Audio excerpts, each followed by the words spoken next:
Okay, hello everyone. Hello everyone. We're gonna go ahead and call the meeting to order at this time. So I want to thank everyone and welcome everyone to the June 9th, 2025 meeting of the Preston County Board of Education. This meeting is now called to order. At the 6 o'clock hour, we will have a moment of silence and the Pledge of Allegiance. At this time, we would like to start with a recognition of retiring service and professional employees. Mr. Martin. I'd like to actually turn it over to Assistant Superintendent Barner. I believe she's going to have a lot of our retirees who are in attendance tonight come forward. And Angie has written some brief summary statements for each, and I'll come down and maybe read a few as well. And I would just like to say this is a public meeting and it is being live streamed.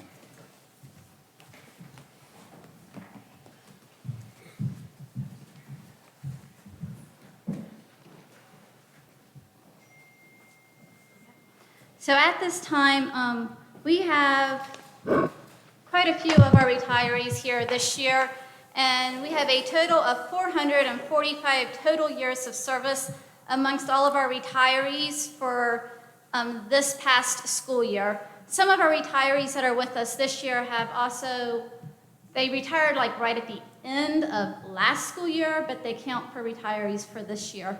But all in all, we have 445 years of total service amongst our retirees. So as I call your name, if you guys would please come forward, and then we're going to present you guys with a small token of our appreciation. So first, we would like for Kim Floyd. She was a teacher at West Preston School, and she has 43 years of experience.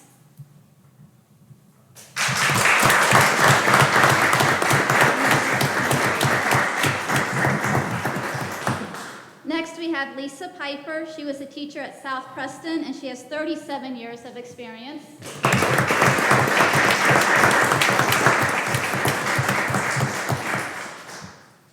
Next, we have Stacy Bohr. She was a teacher at Kingwood Elementary with 26 years of experience. Actually, 32 additional years. Next, we have Sue Clark. She was a secretary at Preston High School with 39 years of service.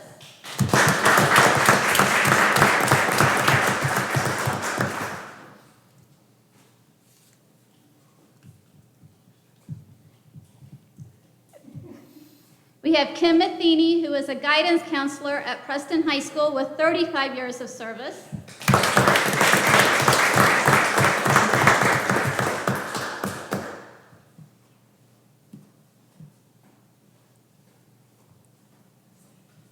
Frances Farrell, who started out as a speech-language pathologist and then went to a special ed consultant with the county with 36 years of experience.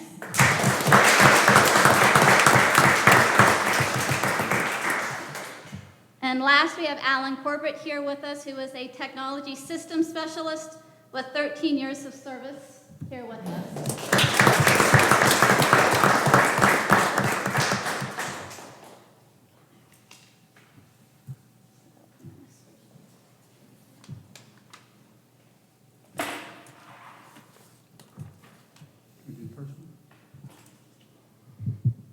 Okay, first of all, I just want to thank all of you who are here tonight and all of our retiring employees. We're going to begin with Mrs. Floyd. Mrs. Floyd began her career as a PE teacher at Valley Elementary in 1982. She loved the school so much that she remained there for all 43 years of her teaching career. In this instance, Mrs. Barner, I think, you go ahead. Yeah, absolutely. So she loved the school so much she remained there for all 43 years of her teaching career. I actually had Miss Floyd when I went to Valley Elementary. She watched it go from Valley Elementary K2 to when the county brought down the 3-4 from Reedsville. And then we added the 6th grade classrooms onto the building. And then eventually now we have the new West Preston. She has experienced many principals and co-workers, which she has enjoyed working with over the years. She will be sadly missed by her fellow teachers and the students there. We want to thank you for all that you have done over the past years.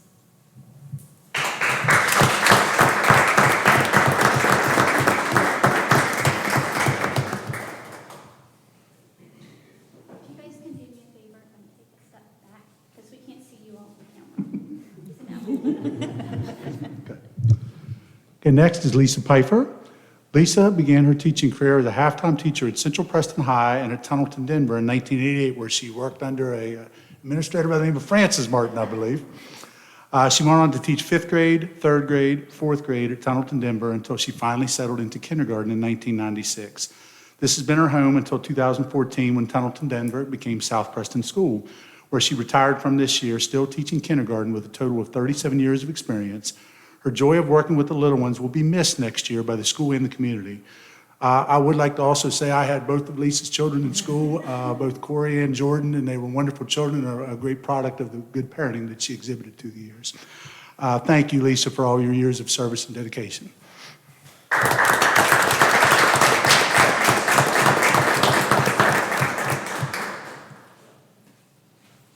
Next, we have Stacy Bohr, who started her teaching career at Terada Elementary School from 1988 through 1994, and then she came back again from 1999 to 2007, where she moved to Kingwood Elementary School for 4 years.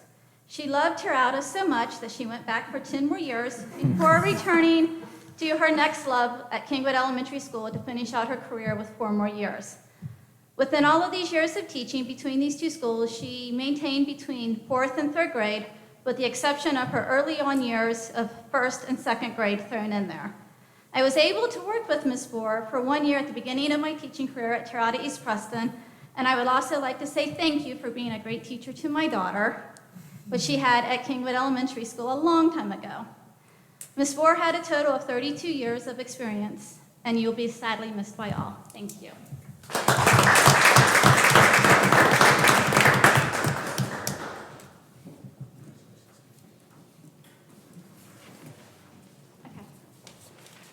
Next, we have Frances Farrell, and she was a speech pathologist and then went to the county office to be our IEP specialist.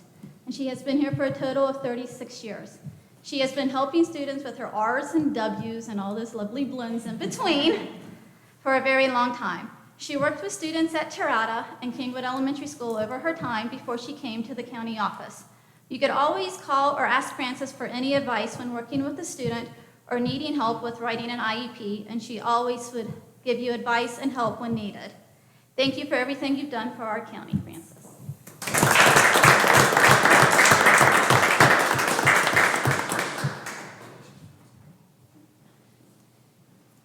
Okay, next is Mr. Alan Corbett. Alan has been a technology systems specialist for our county for the last 7 years. He has worked at Preston High School and recently countywide to keep all of our tech systems working, from the students' computers to the teachers, as well as the county level systems for a long time. Alan was at the high school go-to guy, as the tech guy, and as they would say, will be sadly missed when he leaves. I would like to say I have personally worked with Alan on a number of projects. I can remember nights he came up there and helped me clean floodwaters out of the lower classrooms out of Preston High School, with all the computer bags getting wet and climbing under tables and through ceilings and anything else. Alan has always been willing to basically do whatever is necessary to get the job done, and his work is greatly appreciated, and he'll be missed. So thank you, Alan.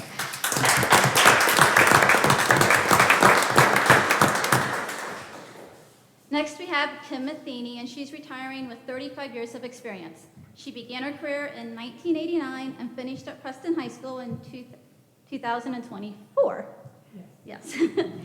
She enjoys working with the high school students so much that she had to return this year to help out, even though she wasn't officially full-time, but she seemed to be here full-time. She helped out with AP testing, assisted with governor's school and graduation, along with many other things. And I bet in there she just won't leave, and we mean that in the nicest of ways. Kim has always been dedicated to her job and all the students of Preston County, and you will be sadly missed when you do decide if you're going to retire or not.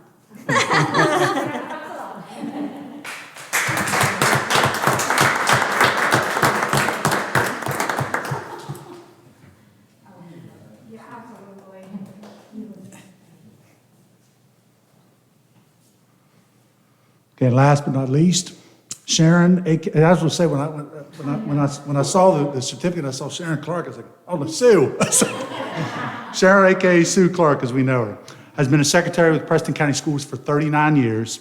She was at Brewston School and then moved to Preston High School in the guidance department to finish out her career.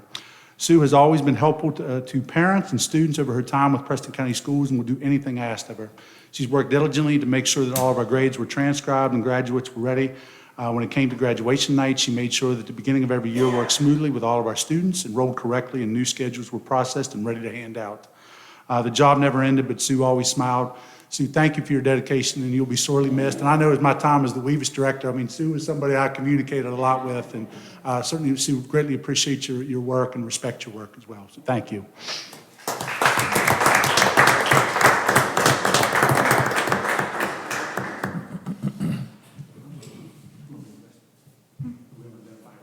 So everyone else that also retired this year but were unable to attend tonight was Suzanne Petticourt, who was a nurse at West Preston School with 17 years of service, Kim Duvall, who was an aide at Brewston School with 19 years of service, Laura Metz, an aide at West Preston School with 24 years of service, Sharon Schaefer, who was an aide and cook at Brewston School with 14 years of service, Moral June Bollier, who was a bus operator with 34 years of service, Joanne Shillito, or Josie, as we called her, who's a bus operator with 15 years of service, Sergeant Mike Colsar, who is our ROTC instructor with 15 years of service, Catherine Browning, who is a second grade teacher at Brewston School with 24 years of service, Carrie Falkenstein, who was a longtime special ed teacher at Preston High School with 37 years of service, and Malva Roush, who was an academic coach with 17 years of service. Those was all of our retirees for this past school year. So we'll miss you all, but enjoy your retirement, and if you want to come back and sub, we'll gladly take you. We want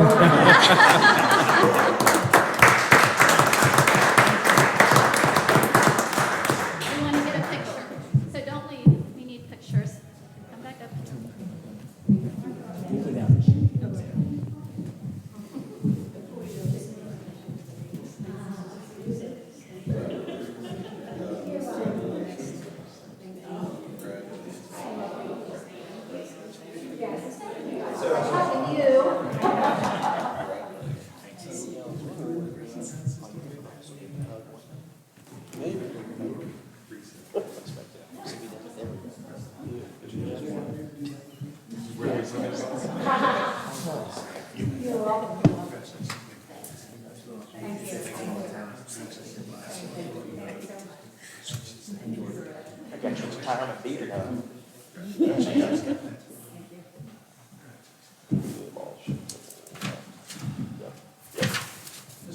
Get up there.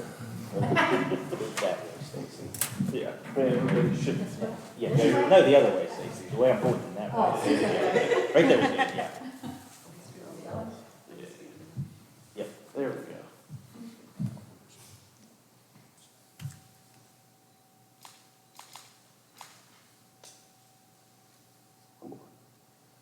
There we go. 3, 2. All right.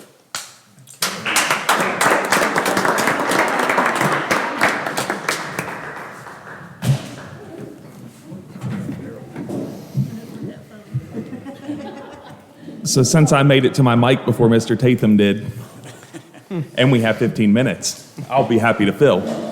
But Miss Farrell, I was fortunate enough to be one of her very first, or what would have been in her early years at least. She did my hearing screening as a child. I had to go down to the RESA system with her for many years. And we were very, very blessed and very, very fortunate that my 2 sons were some of her last students before she moved to the central office. So she holds a very special place in the Kisner household. Do any other board members want to make any comments? Okay, at this time, I make a motion that we recess until 6 o'clock. Second. Okay, a motion has been made and seconded to recess until 6 o'clock. Is there any discussion? Voice vote, Mr. Tatum. Okay, not hearing any, we'll do a voice vote, starting with Mrs. Noss. Yes. Yes. Yes. Okay, motion passes 5-0 at 5:47. This is the June 9th, 2025 meeting of the Preston County Board of Education. We started with recognition of retiring service and professional employees at 5:30, and at 5:47, we recessed until the 6 o'clock hour. So we are now back in open session. This meeting is being live streamed. We will start with a moment of silence, and then Mr. Cross-Kisner will lead us in the Pledge of Allegiance.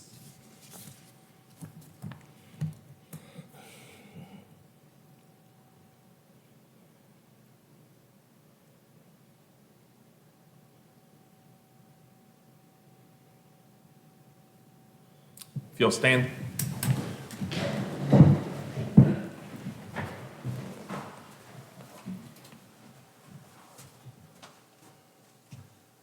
Pledge allegiance to the flag of the United States of America and to the republic for which it stands, one nation, under God, indivisible, with liberty and justice for all.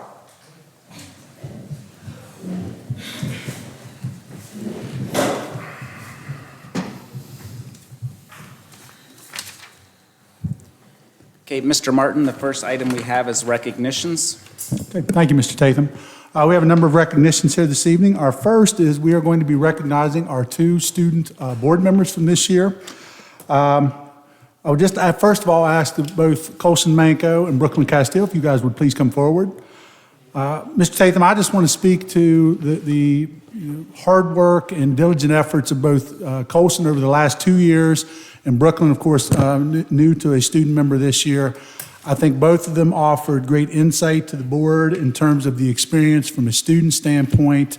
I would commend both, of their involvement in discussions, but also always done in a respectful tone, but I think also giving us an honest perspective from the students. And certainly that's greatly appreciated from both.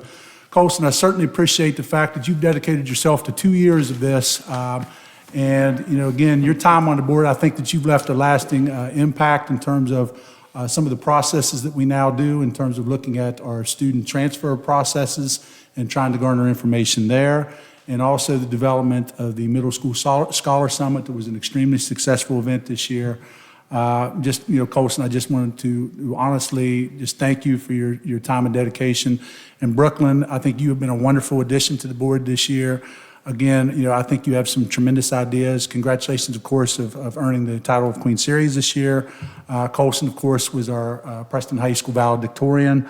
Both of you have demonstrated great success academically and really in all aspects of your education. So just thanks to both of you. And board members, I didn't know if you wanted to add anything else, but we do have a few mementos to provide you tonight for your service on the board as well. So, Mr. Tatham, I would just turn it over to any board members who would like to add anything else at this time. Yeah, board members?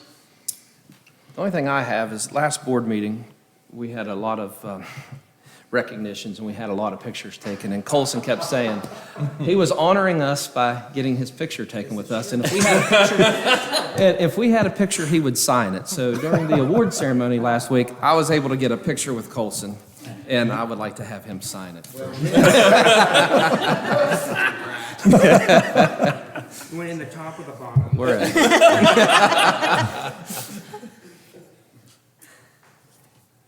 No, you better get that frame.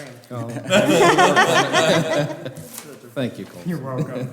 I would just like to say to both Brooklyn and Colson, I appreciate the contributions that you've made, giving us insight and your feedback. It's much appreciated, and I commend your commitment to coming to the meetings. Long hours.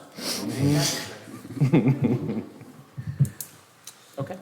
Just want to let everybody know we have outstanding students in Preston County, and we're very proud of them. 2 examples.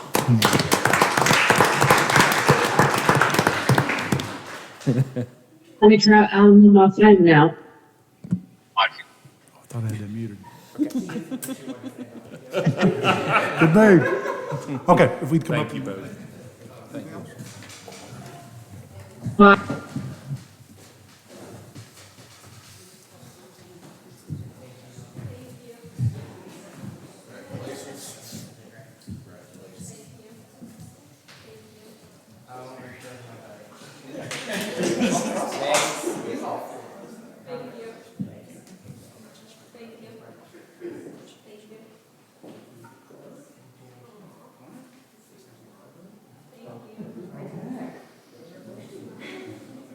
Thank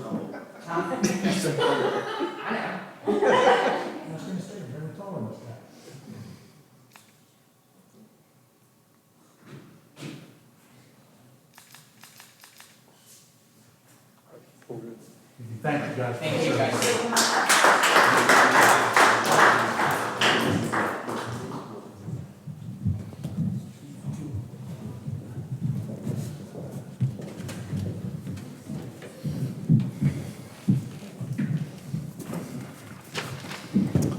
Okay, our next recognition this evening, not to be outdone, is we have our Preston County Teacher of the Year tonight, Mrs. Kathleen Klein, who is a science and social studies teacher at the Aurora School.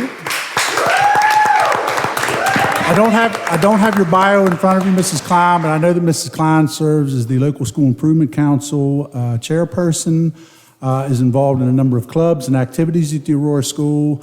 I believe served as one of the Scholar Summit coaches this year, is actually pursuing her agriculture certification. She can kind of expand some of the course of study at the Aurora School, and just has consistently demonstrated a great dedication to the students and community of Aurora. So, Mrs. Klein, thank you for being here tonight, and it's our honor to recognize you as the Preston County Teacher of the Year.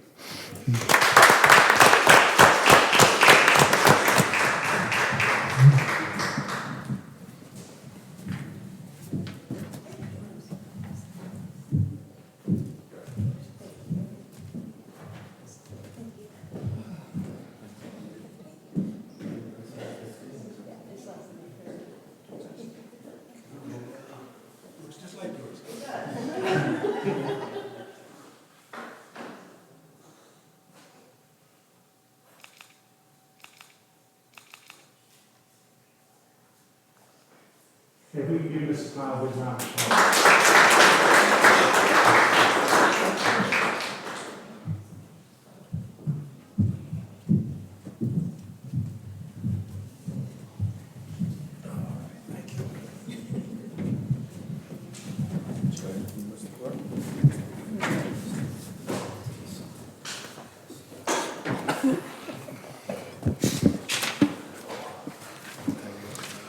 Okay, next, we actually have several of Mrs. Klein's former students back here who represented Preston High School in the state track meet this year. But we do have members of the Preston High School track and field team, along with, and I believe tonight, head coach Rachel Bogomil is here, and I believe assistant coach Heather Parks is back as well. Scott, is Scott here tonight? No. Assistant coach Scott Davis was unable to be here this evening, but we certainly appreciate all the time and effort that our coaches have put in this year. Coaches, if you could please come forward, and we'll announce for your athletes to come forward as well. Hope athletes that qualified and competed extremely well this year during the West Virginia State Track Meet in May. Here tonight, we have Hallie. Is Hallie here? Is Hallie Simmons here? She is not. Well, we do want to recognize Hallie actually qualified in the 3,200 meters, which AKA the 2 mile, 1,600, and the 800 meters. She was all-state in the 3,200 meters, finishing in 5th place. The 800 meters, she finished in 8th place, and she finished in 9th place in the 1,600 meters, again, earning all-state honors in both 32 and 800 this year. And I believe I'm guessing if Hallie's not here, is Ava here? Her sister Ava was also a qualifier. Ava qualified in the 3,200 meters, where she finished in 15th place, and was also a member of the 4x800 meter team who qualified as well. So with that being said, I'll now announce for the girls' 4x800 meter team. Members of that team who are in attendance tonight, I know I see Tori Hovatter is here. That's it? Okay. Other members of the team were Delaney Cease. Of course, we already mentioned Ava Simmons and Zoe Borgman. The alternate for the 4x800 meter team was Mariah Tichenal. And they finished in 11th place overall this year at the state track meet. Okay, next will be our 4x800 meter boys team. I think all of those guys are here, pretty much. Okay, our 4x800 meter team, Landon Griffith, who is actually going to be going to Glenville State College on track scholarship this coming year. So congratulations to Landon. Next, we have Chandler Wilhelm, and I believe Chandler's back and back. I don't believe Garen Piles was a qualifier. He is not here tonight? Vacation, okay. Garen, unfortunately, is... Well, I don't know, unfortunately, he's getting to enjoy vacation. He's not here. Then we also have Damian Roomer, outstanding senior runner. And we also have alternates Ethan White and Huxley Rumor in attendance tonight. And overall, the boys finished in 13th place and had a very successful season as well. Our final student athletes here tonight, we have the shuttle hurdle team, and we'll see how many are in attendance. We have 2 in attendance. I thought I saw Miss, I believe we have Lindsay Kitchen back there. And I think I see Madison Seipold in attendance as well. Other qualifiers included Allie Sheets, Amy Freeland, and then we also had alternate Ava Bishop. The team finished in 16th on the shuttle hurdle relay. So congratulations to all of our state qualifiers. It is a great honor to achieve. And students, continue. We hope you will continue to have success in track in years to come. And coaches, thank you for your diligent efforts in working with our student athletes. So if we give these guys a big round of applause.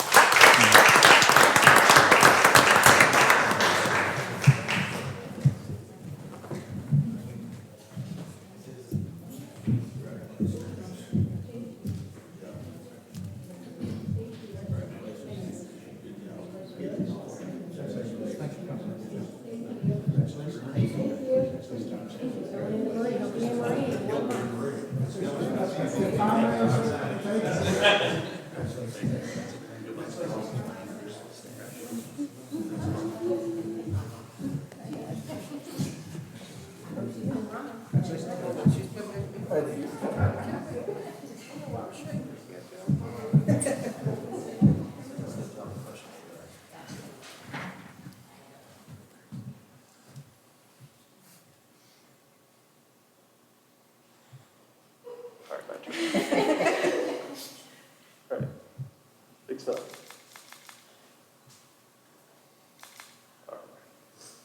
Again, we give the team a big round of applause.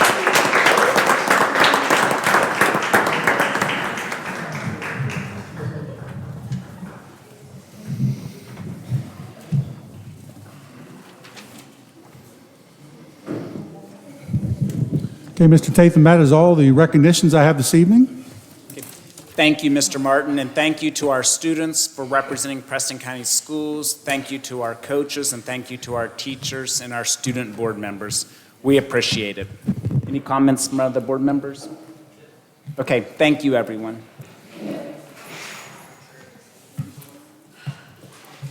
Okay, next we have delegations. However, no one signed up in advance to speak during the delegation period. So now we move to approval of the agenda. It's recommended that the board approve the meeting agenda. This is an action item. May I get a motion? So moved. Okay, moved by Mr. Kisner. Second.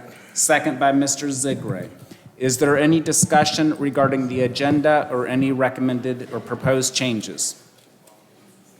Okay, not hearing any, so I call the vote.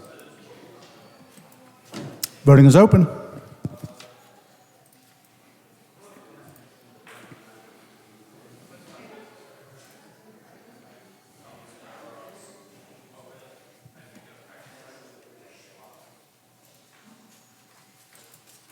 Motion passes 5-0. Thank you. We now will move to the first item on our agenda, which is presentations, starting with, Mrs. Kelly is going to be participating by team, so I'm just going to get her up on the screen.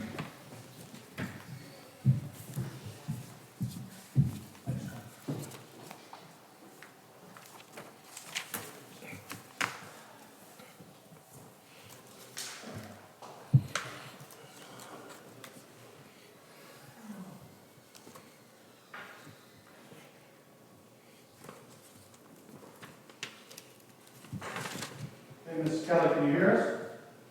Yes, can you hear me? We sure can. Okay. All right. I guess, just one second.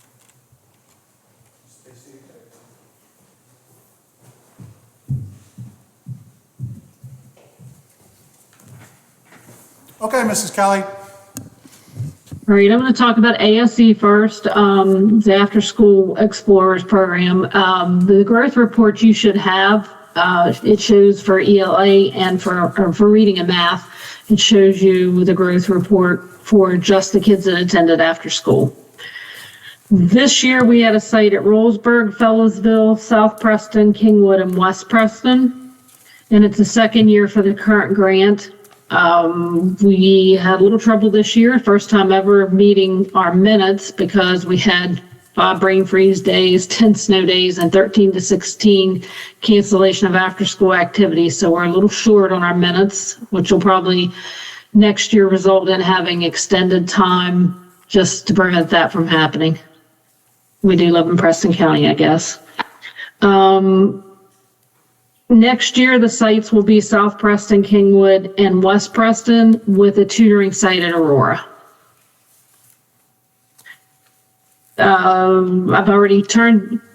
We submitted the application for the Knights Academy, which is a middle school, high school program that we applied for a new grant for next year, and we'll receive notification about that in July. Is there any questions about ASE? The after-school program? Okay, first semester virtual students, I had, the first semester, fall semester, I had 50 full-time high school students, 22 of which were seniors. 1 full-time middle school student, and 13 blended learners. That semester, we had 10 students that were unsuccessful, which affected our success rate, which was 84. That's the lowest it's ever been the first semester. And the second semester, we had 85 total students, 67 full-time students, 30 seniors, 4 full-time middle school students, 14 blended learners, and only 5 of those were unsuccessful. And the success rate of the second semester was 94%. No, that's what I have. Are there any questions? So you said for the first semester, it was only 80-some% success? Yes, 84%. And what We had what factors contributed? What factors contributed to it only being 85%? We had 2 students that went to Mountaineer Challenge, and so I have to mark those as unsuccessful for us. They were unsuccessful for us, but hopefully they were successful at Mountaineer Challenge. 2 left to go to homeschool. 1 went into some sort of placement, and 5 were just unsuccessful, which is usually about the rate we have. We just not had students leave for homeschool before, or Mountaineer Challenge, or of course placement. Okay. Thank you. You're welcome.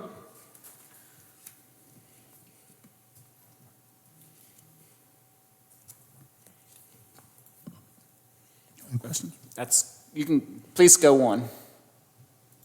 Pardon me? Please continue. Is there anything additional? Oh, that's it, just after school and my virtual students, unless you have any other questions. Okay. Questions from board members? Do you know what the percentage would have been if you were to take out those that transferred out, like those, the oddities, I guess, or the ones that really didn't complete? Yeah, I can tell you in just 1 second.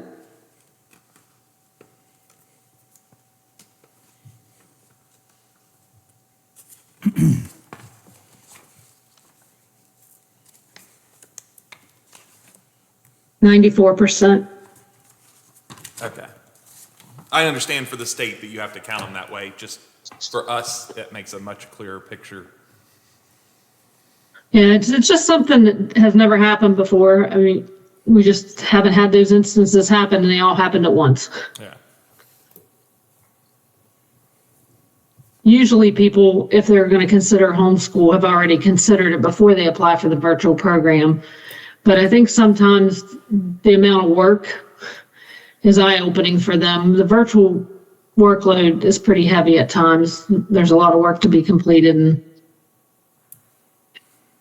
Do you think that was the motivating factor for the one that went to homeschool? give me 1 second. I think so. I want to see the second one.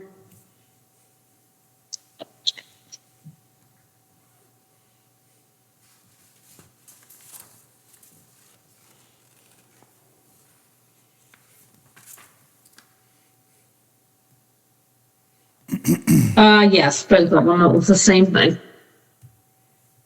just overwhelmed, I believe. Okay. Any other questions from board members? Okay, I'm not seeing any. Thank you, Ms. Kelly. Thank you, Mrs. Kelly. Okay. You're welcome. Thank you.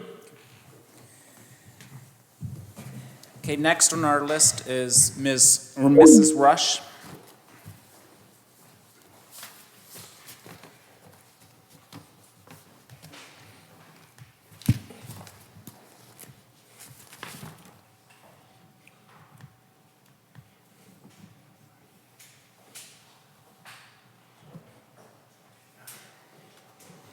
And Mrs. Rush, please just introduce yourself and state the purpose of your presentation. Hello, I am Katie Rush. I am the K-8 Curriculum Director and Federal Programs Director here in Preston County Schools. Today, my presentation is just a recap of our year. I did some data with you guys at midterm after our middle of the year benchmark. So this is a summary of our end of year benchmark information, focusing on our math and literacy efforts.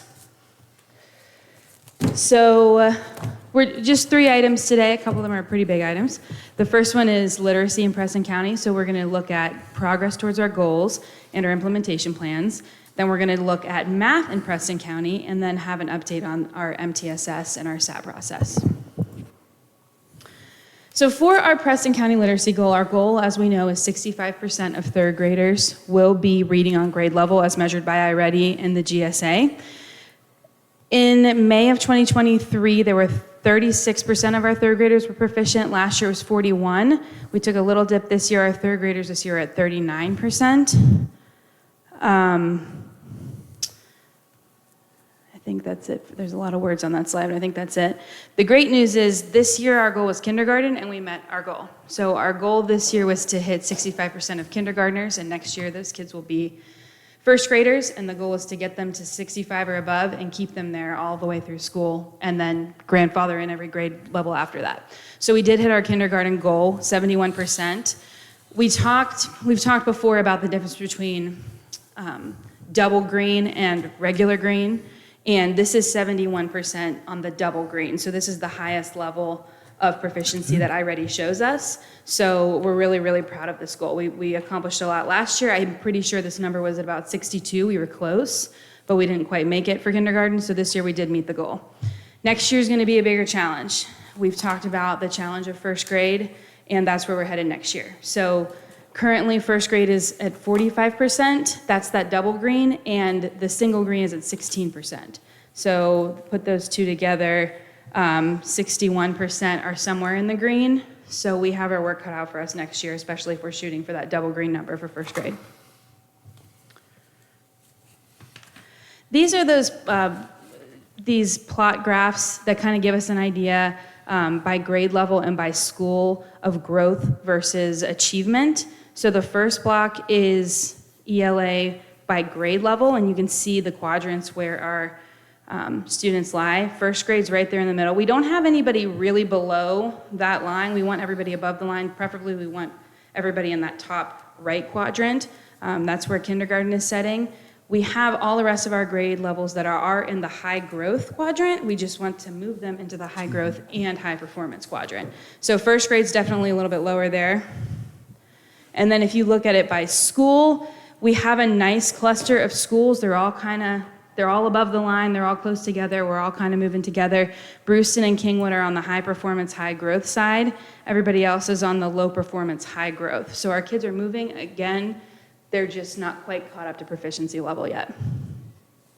Those are in order. The names are spread out much farther than the dots, but those are in order as they go vertically on that axis.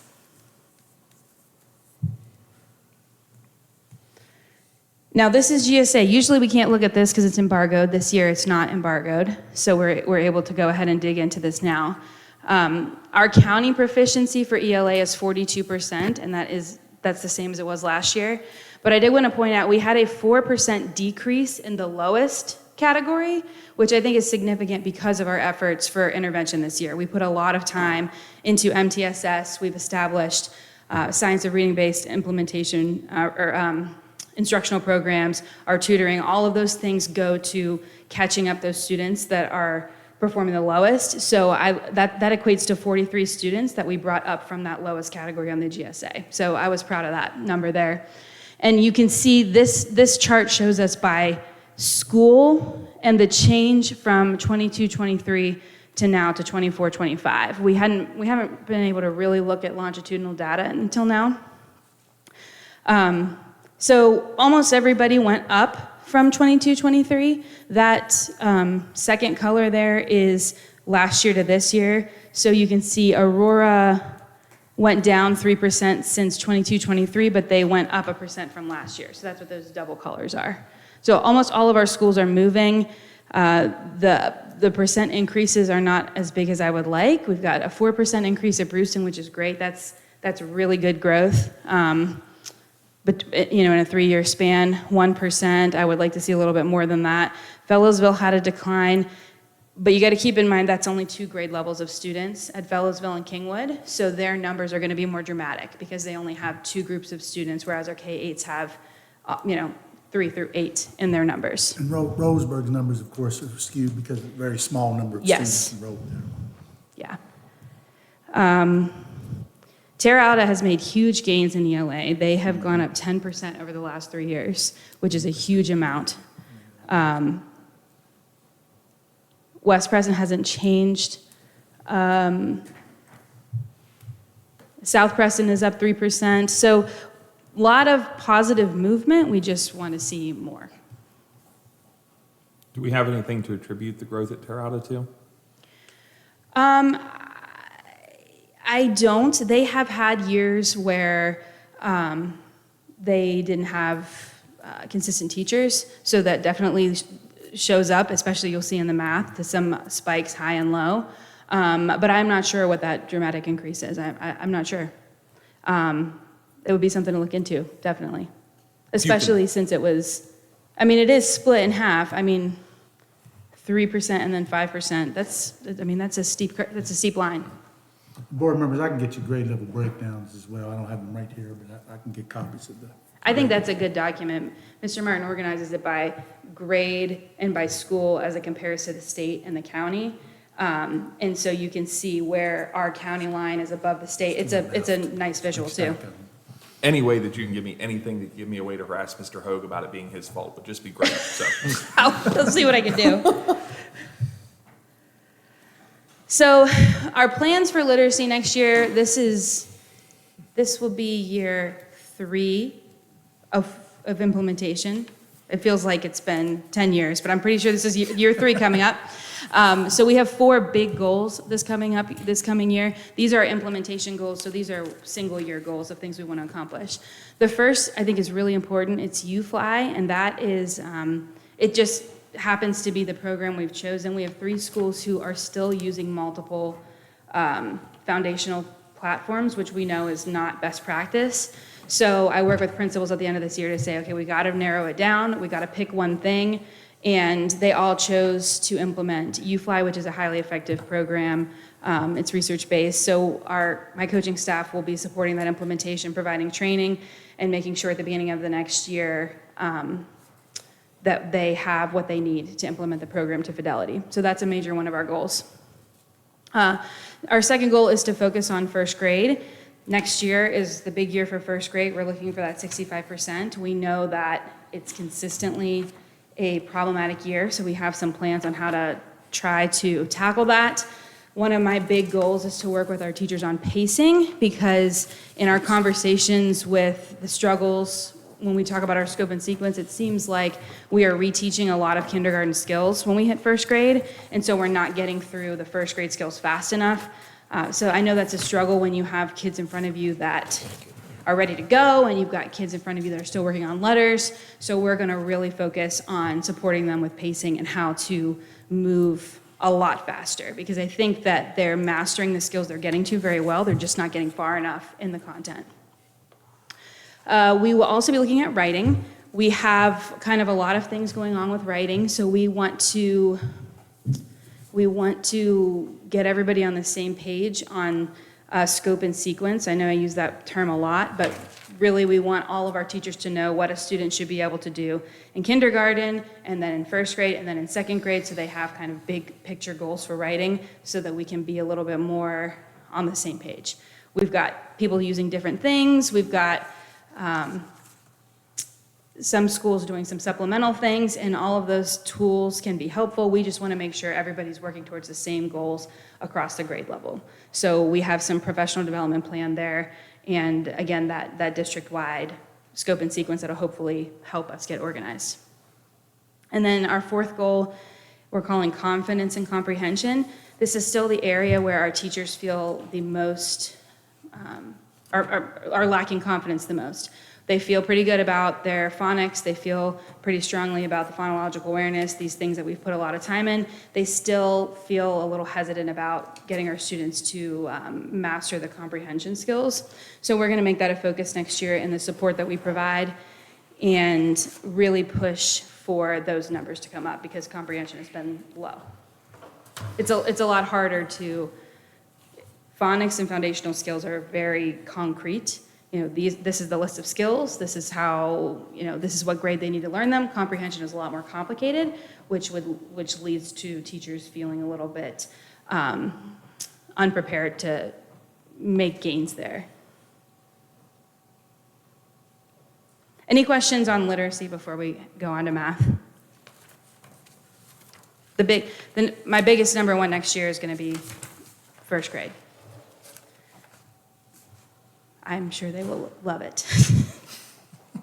When does for the state law that if they're not hitting state standards, they have to be retained, is that for 2028 that kicks in? When does that kick in again? I'm pretty sure it's 2028 would be the first retentions, yes. The first year. I believe that's correct. So that would be May of 28. Yes, right? it would be, I think so. It was very confusing at the beginning. Exceptions within the legislation. There are a lot of ways that kids wouldn't apply, that wouldn't apply for kids, but the third grade, the students who will be in third grade, 27, 28, would be the ones to be retained before they go 28, 29. Okay. So that'd be kids then that are hitting first grade this coming year. Yes, So that's why we're putting an emphasis on them. yes, Because if those kids aren't standards, then we're potentially looking at retaining yes, and 40% of our kids. a major imbalance, yes. Now, one of the exceptions is if you've had a student in intervention for a period of time, they don't have to be retained, which, I mean, there's a lot of things built in there to kind of circumvent that retention piece, but we would rather them just be able to read and have all of our Right. kids be able to read and not need those special circumstance situations. Yeah, I'm just trying to get a handle on what would the numbers be if 2028 was here today? How many would we be potentially retaining? I mean, So, the state's provided some assessments, and I mean, it was, I think, 35%. for us, let me think I don't know about that our number. county in particular, but just looking at it, For us, it would be about, if we're just saying strictly not on grade level, it would be 35%. But that's not their cut score. So they're going to go with the cut score number, which is lower than that. So I haven't done, I can give you an exact number, but You think 40%? I think right now, the way the law reads, we'd be looking at more like 20%, yeah. And 20% of how many? What number of students do we have enrolled in third grade average over the county? 190? So About let's say 190? 200, so we'd be looking at 40 students. Yes. Ballpark. Yeah, So that's pretty significant. yes, I mean, considering we probably only retain, 8 kids a year, maybe at the most? yeah. But on a big year, maybe 12 kids across the district, yeah. And so this would be 40 third graders. Yes. Now, and that doesn't take into account the students who have IEPs. It would be interesting for me to look at our current roster if today was the day that we had to decide how many it would be, but it's still a significant number, no matter how you look at it. I mean, and I think you're already saying you're going to do this, but Mm-hmm. I think we need to start tracking and letting those parents know, basically from day one of school through month one, midterm, that, hey, your child's on track to being retained. Yeah, they actually already are getting that letter. So the students who are below the cut score, they get that notification 3 times a year. Through Already what? now. We have. We're already doing The that. law requires us to do that. So we have a letter that's called the third grade success notification letter. And after a benchmark, if the student is below a certain score, they get a letter that says your child could be retained if we don't meet these, make progress towards grade level. And Mrs. Rush, we have to provide testing data from each of those benchmark periods as well to the state. Yes, the state collects that data as well to see how many of those students there are. Yeah, so I agree, but we are already communicating that even now to these students. And I didn't put a slide in here, but I did want to mention summer school. We have had an extremely low turnout for summer school. It's very disappointing. We have a wonderful program set up to support this goal, and we just can't get parents to commit to sending their students. So that's something we need to look at in the future. And these are the parents that we've had these conversations with about the need for making up these skills so we can catch them up. And we're just not getting the kids this year. It's gone down every year, but this year has been especially low. We only got 3 students at Terra Aurora to commit to going to summer school. So I'm not sure what to do about that. I mean, it's not just sending home letters. We've specifically called parents multiple times and said, please send your kid. We promise it's fun. What are they saying? Is it because they don't think it's beneficial, they can't get transportation? Some of them say that they think that they struggle with daycare. We have Mr. Plum works really well with our parents, so even if there's not a bus stop that is convenient, he'll add stops. Like he's been pretty flexible working with families to get transportation they need. I'm hearing childcare, like during the summer my kid goes to grandma's and she's not in Preston County, she's over here. Or things like that. I've also heard my kids needs a summer, they've had enough school, they need a break. I hear that the most. And we have kids that are older that don't qualify anymore that call because they left summer school and they want to come back. So it's not that our kids generally, if we get them there, they generally stay with us and have a good time. So I'm not sure what else we can do to convince parents to send them. Do we have any authority as a board? In terms of requiring it? Yeah, like if we have students that are not turning in assignments, so they should be getting some kind of discipline for not turning in assignments. Do we have any authority as a board if our teachers start recording that, turning that in? I mean, we're responsible for these kids that are failing. If mom and dad aren't motivated, our job as a system is to motivate them. I would say, just thinking back to my time as a building administrator, I had discussions with parents that indicated, my intent was not attending summer school would likely result in a retention. That was kind of the caveat that was put forth. We have done that. I don't think there's any way for us to force summer school unless we're threatening retention. That happened to me at West, where we said, if she doesn't come to summer school, we're going to have to retain. The parent said, okay, well, she's not coming, so we'll see you back in 3rd grade. And that's what happened. So there are... I've seen it work both ways. But I've seen it work both I've seen it work ways. that way, but I had kids that attended knowing that too. Yeah. I'm just trying to think through. Obviously we have some kind of authority with after-school detention, right? Which is, it's not absurd to think that you would have some other authority for days. We can do Saturday detentions, right? So it's not Right. that we would have the ability to do something that's not in the regular school. Now, outside of the school year, I don't know. I'm asking. But I'm just saying, if we need to be exploring things, if we're going to be investing in summer school, and if we have students that we are investing all kinds of extra resources in through the year, by all means, if we have the authority to invest those resources Right. when we have much smaller classroom size and It's a great program. I don't know, maybe there's a way, maybe we should go the more intimidating route, trying to convince them, as opposed to, this is a really great program and it'd be great for your kid and it's fun, please send them. Maybe we should go a different route of,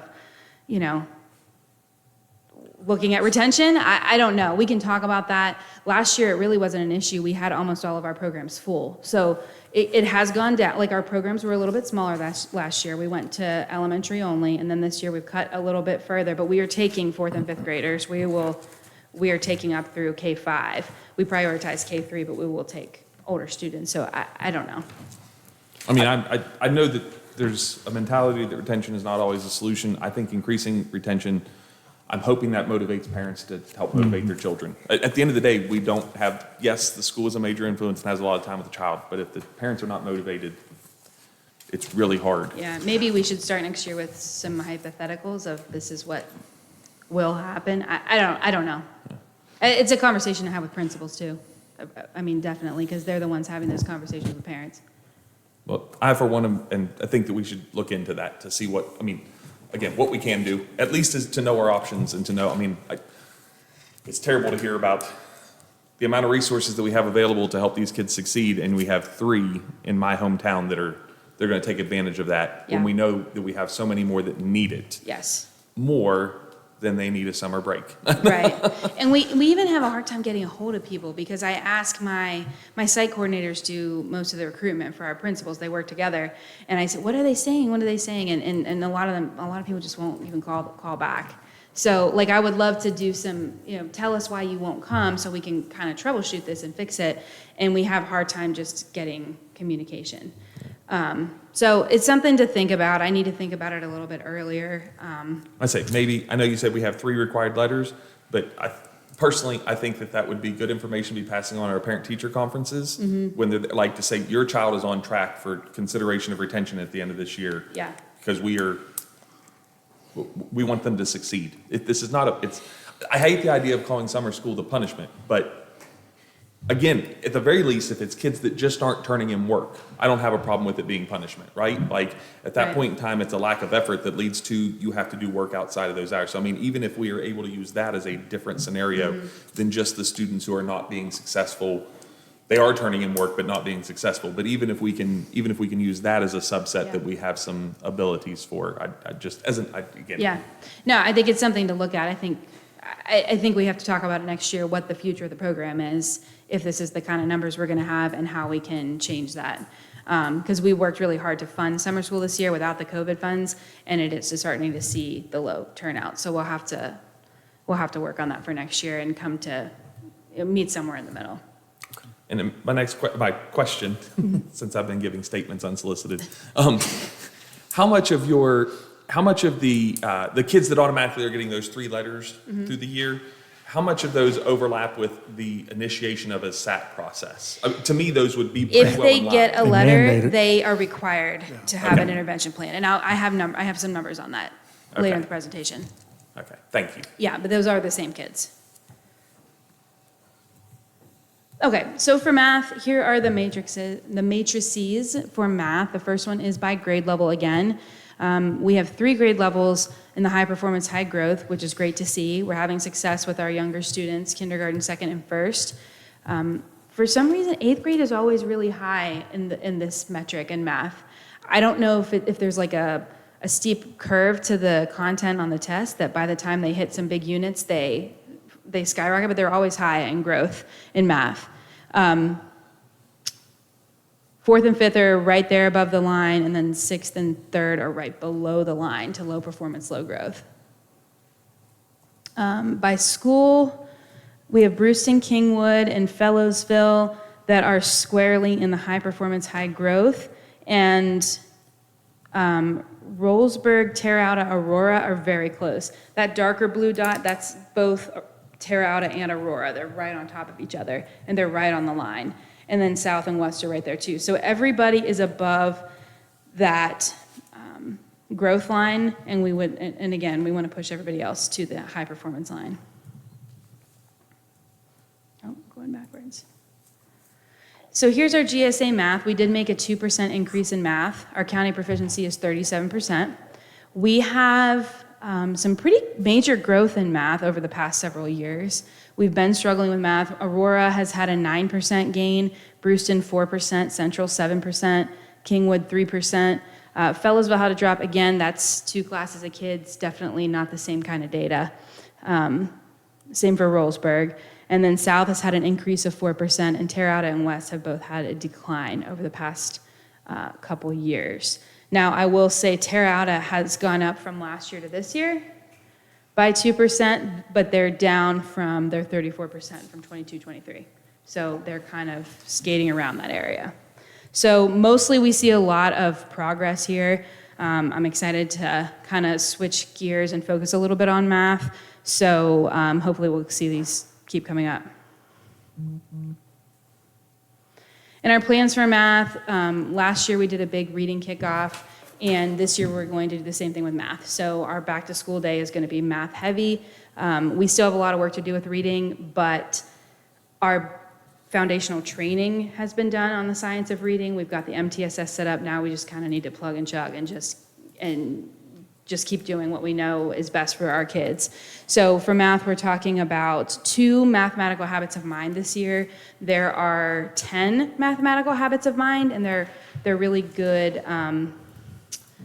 They go across all of the math skills, and they're more about how to be a good math student. I'll give you a couple examples in a minute.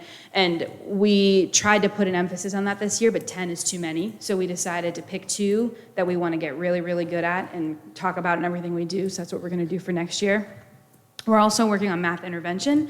This year is all about reading intervention, and we have teachers asking for support with math, which is great. They know they need it. They want programs that are systematic to support our students with that are behind in math. So we're working on having that set up for next year. And our numeracy team also wants to do a math family engagement night. So instead of math tends to get lost in the shuffle, and a lot of people don't like math or they think they can't do math. So this year is all about kind of changing the attitude of math and making it seem less scary. So our motto is going to be, I am a mathematician, and that's everybody. We all do math every day, and it's not scary. And here's a couple examples of what we're doing. So I made these posters. So mathematical habit number 1 is all about persevering through problems, basically not just saying, oh, that's too hard, I'm not going to do it. So we're going to use the phrase, math is tough, but so are you. And then these posters are going to have each school's mascot. So that is the Brewston Bulldogs. I thought it was the cutest, so I picked that as an example. And we'll have these in all of our math classrooms to try to remind our students that, yeah, math can be hard, but we can do it.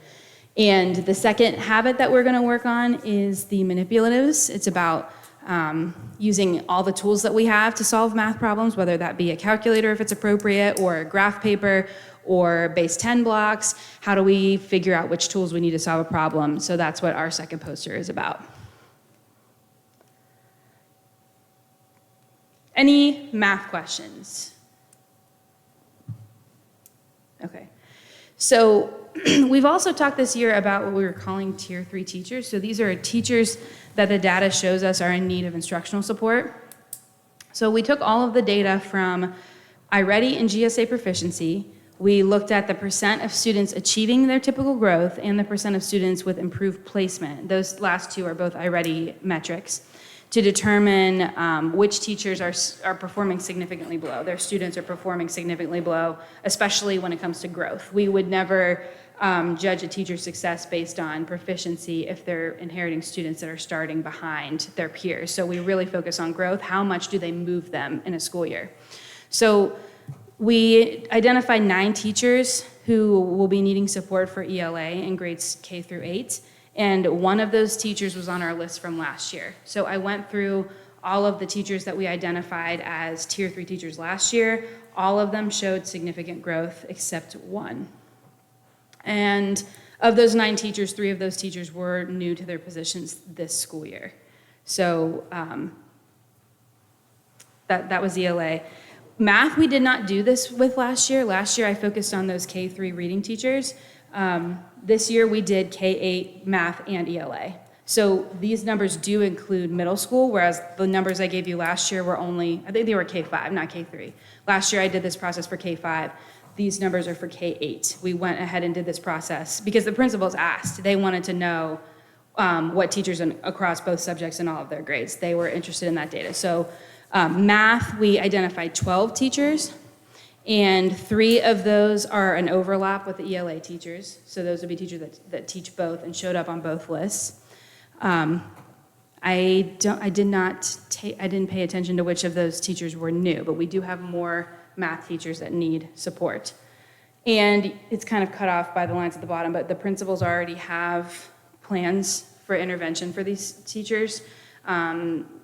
the county office team has been working with Mr. Martin to hold end-of-year data talks with principals, and we've already discussed these teachers. We've already given them the format for a plan to start at the beginning of the year with interventions for their instruction. Any questions about this piece? If that one teacher does not make improvement for 3 years straight, do we have the ability, I mean, I don't know the teacher, I don't know the situation. What I know is that we're failing our kids if we've got a trend of that nature. Do we have the documentation? Do we have the ability? Are we going to have things in place that we can, that if it's necessary that we are able to replace them? Yes, I mean, there is a process for that. It does take the principal, though. Corrective action plan. Yes, we have a process that starts with an improvement plan based on these metrics of unsatisfactory performance. Oh. And we've had, I mean, several. Also, I would say if a teacher's within the first 3 years of contract and is probationary in nature, I mean, you can simply not renew the contract. Yeah, and we've worked through several of those this year. The principals have Mrs. Varner brought in someone to just kind of do a refresh on what those plans look like. We've supported several principals through doing those plans with teachers, and so they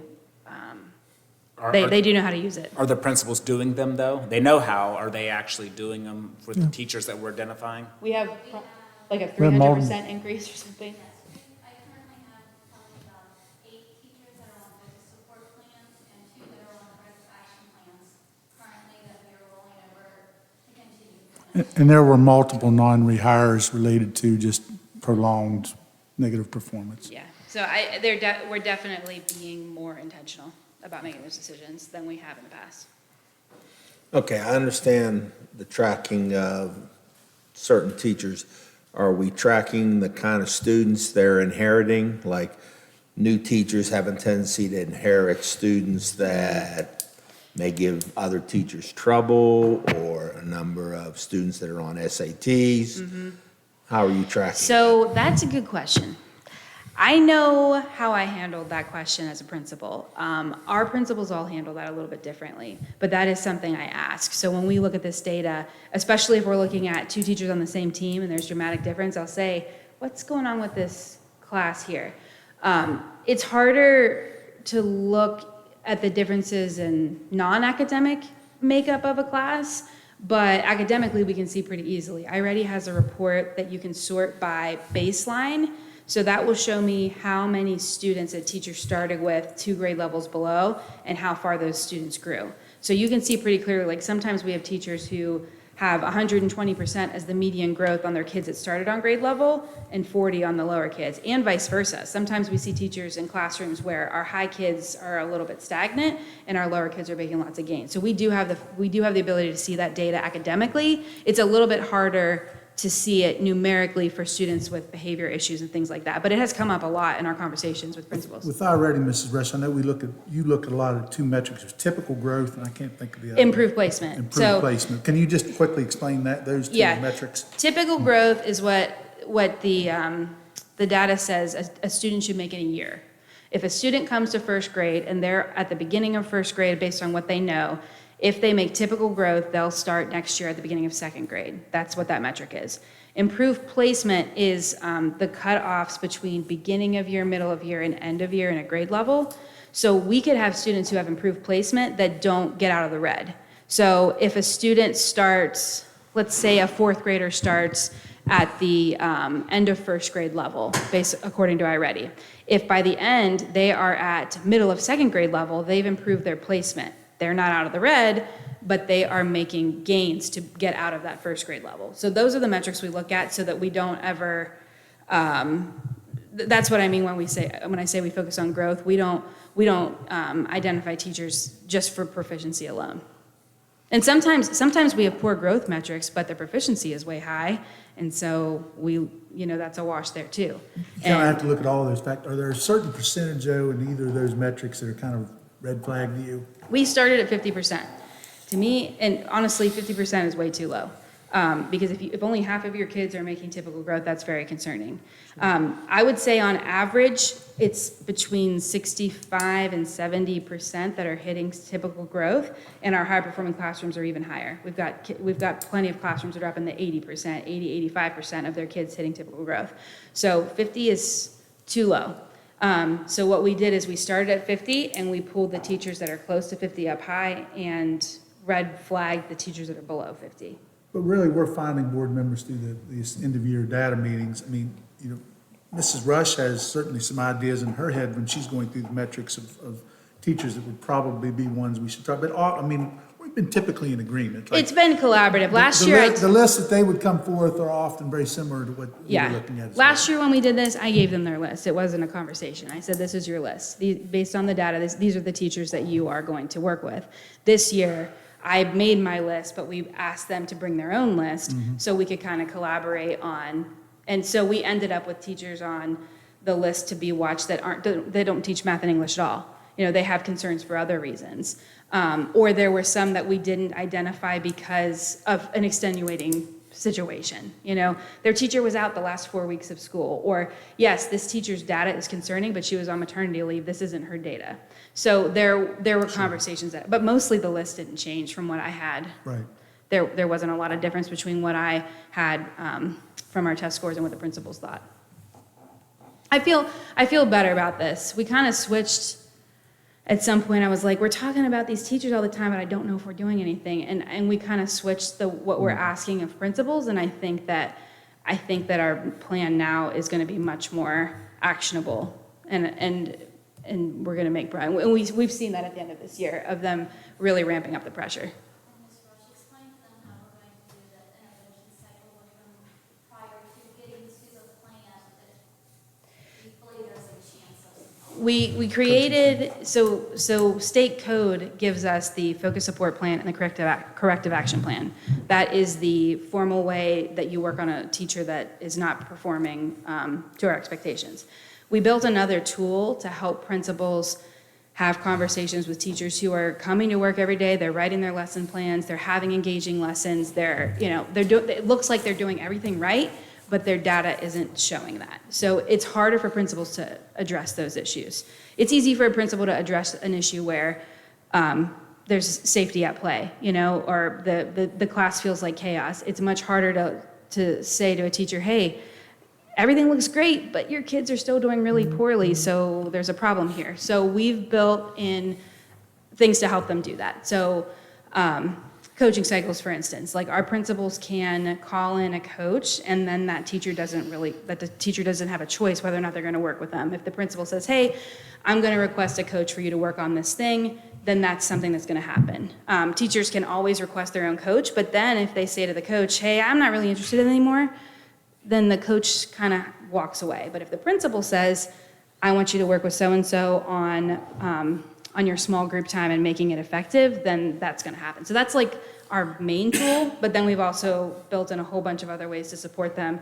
Ideas about data dives, so all of these numbers that we're talking about, training principals to do that with teachers so that they can get the full picture of what's going on in their classroom. So I could carry on, but there's a lot of pieces that we've built to help support them in that, because that's the hardest place to intervene, is when everything looks good and kids are safe, kids are coming to school, they love school, teacher seems to be doing everything she's supposed to, but it's not translating to results. So we're trying to bridge that gap.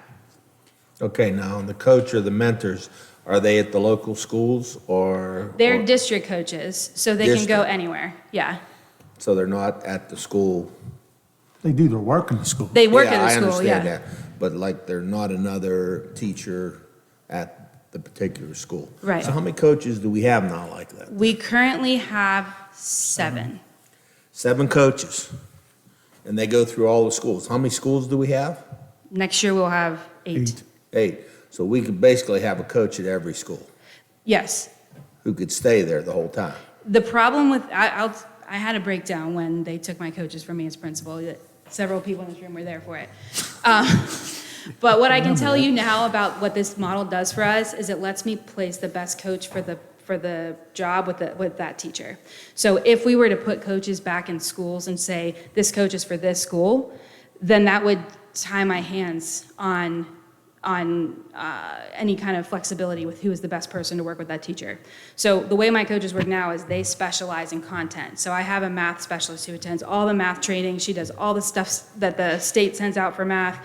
She did all of my Ready Math trainings and now can do them herself in her sleep. So if we have somebody who's really struggling with math, that's the person I'm going to send. And I understand that, but school is not all the subject-based. It's like you're having discipline problems, and that doesn't have to be a smart math person. Like, Right. how are we going to take care of Johnny's discipline in my classroom? You know, and any teacher can figure out, I'm not saying any teacher can, but Right. give ideas like move the seat, do this, do that, do that. You don't have to be a math specialist or an English specialist. Right. And a lot of times, that's where a lot of the problems come from. But you have coaches that you devote primarily to classroom management. We do, but I took, as a principal, I would be the one taking care of classroom management issues personally. I know that they have a lot on their plate, but principals are very well prepared to support those situations as well, but we do have coaches that also do. Any of my coaches could do that, and sometimes, and all of them have done that. They know what, good teaching is good teaching, and there are pieces of it that are specialized, but they can do that. I mean, placing a coach just at one school just limits where they can be. I mean, there's some positive to that, but there's also some negatives. And Mrs. Rushing, looking at our model, I mean, comparative to where we were staffing-wise, the coaches, say, 2 years ago, we're substantially lower, correct? We are. Brenda and I were just talking about this. Like, was They it had 12 to 7? They had 15 at one point. At one point, it was Yeah. much, much higher. Yeah, honestly, we kind of use them as content specialists, really. Like when you look at content specialists in other counties, that's pretty much what our coaches are doing. They're hyper-focusing on areas of curriculum and designing PD, as well as coaching. But just like we've had to make reductions in staffing in other areas, I mean, Oh, yeah. certainly the coaching program has had to be cut back in line with Yeah. what we're doing at the school levels. I mean, I'm not opposed to the conversation, Mr. Zigray, but I will say that one of the things that I feel like also occurred when the coaches were in the school was when you're a peer with everybody in the school and when the perception is that you are working under that principal, which they're not. They report to our curriculum Yeah. directors, but they would get assigned things and they were not focused as much on coaching. They would be filling in other gaps, right? Yeah, there's also teachers, there's definitely opportunities for personality conflicts, especially if it's somebody that's in the building for everything all the time. There also was a lot of the coaches doing things that were not towards instruction at all.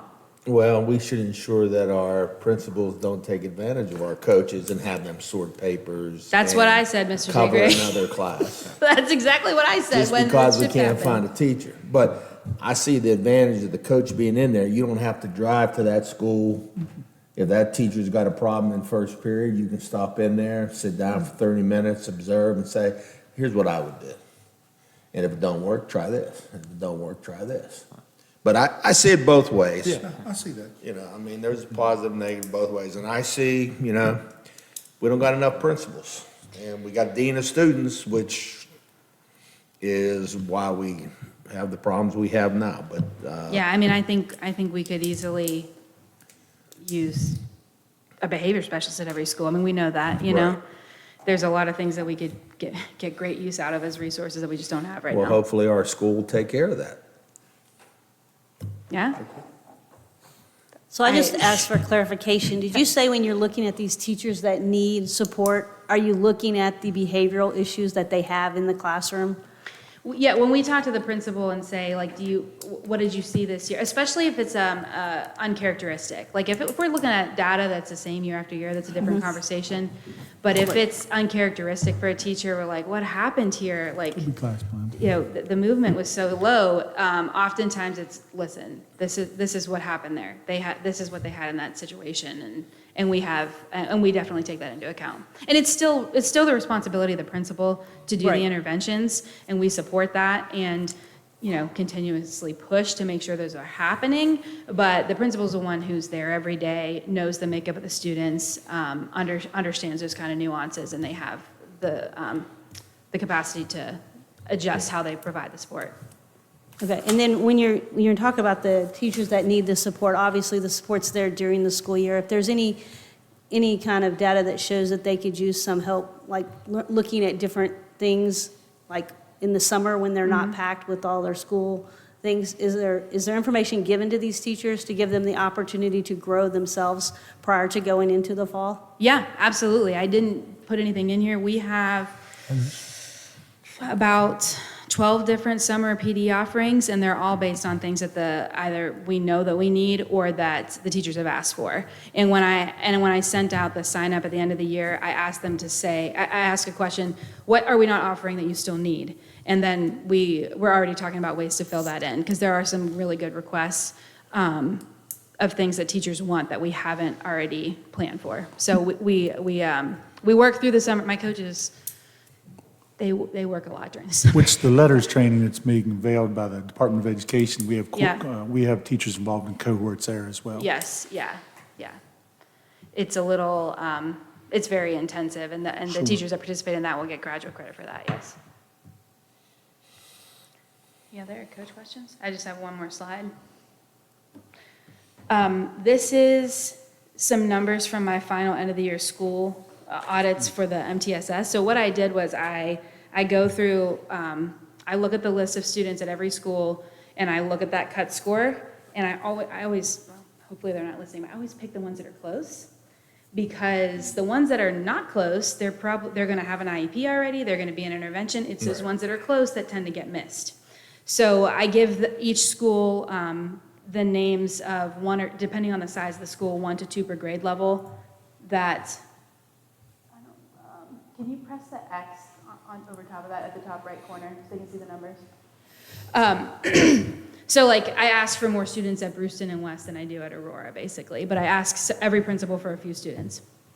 So I asked for 30 different files. I reviewed 20 of those files. 5 of the 30 students had not received intervention. Now that's according to documentation. They had all had intervention in the classroom, but they did not have the SAT files to show me that it had been done. 5 of those 30 had already been completely through the process and were up here at the county office to be reviewed for special education. So that's pretty good. Of the 20 that I looked at myself, I didn't look at the ones that Jamie had, because we've been looking at files all year. When she gets one from a school, she'll ask me, do you know what this means? They said that they use this program, and we've been communicating well about that. So of the 20 files that I reviewed, there were very few what I would call errors. I like to get a little nitpicky, because I designed the form, so I want them to look like how I wrote them. But there were very few things that would have kept a student from getting through the process. 4 files had issues that could have prevented them from being eligible for special ed testing, but they were all fixable, and I didn't ask for more information. So for example, one student didn't have enough progress monitoring points, but I didn't ask the principal to provide more, and they very well could have had them.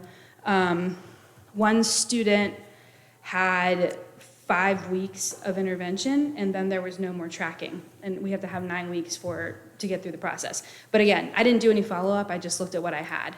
So I was really pleased with it. They have made major progress. Of the 5 that hadn't received intervention, 3 of those were like 1 or 2 points below the cut score. And I said, it's called a cut score for a reason. That's where we cut, so anything below that is getting intervention. So most of the schools had everything buttoned up there. There were a couple that they explained cut scores to the teachers, and teachers had said, oh, it's only 1 point. They didn't need a plan. So that's what we got to fix for next year. Every single kid below the cut score gets an intervention plan. So most of them, they were in place. And I have started, my last thing for MTSS this year is every school has to fill out a record. I tried to put it in here, but I think it didn't update. Every single kid who's in the SAT process anywhere and where they ended the year. So if they're on watch, kids that hadn't gotten that far, if they're in tier 3 right now, if they're in tier 2. So when we come back to school, they will pick up where they left off immediately, because that's been one of the big issues with the program, is kind of having to restart every year. So every single principal before they're checked out for the summer has to give me their records that show Every single one. And they also have to tell me where in their physical building their files are. Yeah, and if necessary, those files will be transferred to the next school. Yes, yes. And that will help me facilitate that because I'll have, the way I set up the form is by grade level. So I'll be able to look at the eighth graders or the fourth graders at Kingwood and say to Paul, these are the kids that were started last year. And I mean, they're really good at doing that themselves. They work really well together. But yes, we will have the records to be able to transfer them. So I feel good about what we accomplished this year. Good. It was a big task. Now our next thing is building in the math intervention. So this year we kind of got everybody on the same page with a core group of programs to be used for reading, and now we got to help them with math. Any other questions? We appreciate all you're doing. I know it's a tough job. It's a walk in the Ongoing. park every day. I'd like to say thank you, especially for this last part, because that is what I took away from your previous presentation earlier in the year, was this process. And so I would encourage you to keep on this, because this is what's supposed to catch kids Yes. that are falling below, right? Yes. It's creating that process of figuring out what they need specifically, trying to get it for them, and then seeing if it's working, right? Yeah. And then adjusting. Yes. This is the fix to Yes. the system. So if we're not watching this, then it's never going to get fixed. Right. My request would be, starting with the first graders coming in next school year, I would make sure that we have this, like, every T crossed and every I dotted, because if I was a parent of a student at the end of third grade that's going to be retained, I'm going to ask for 3 years worth of that documentation.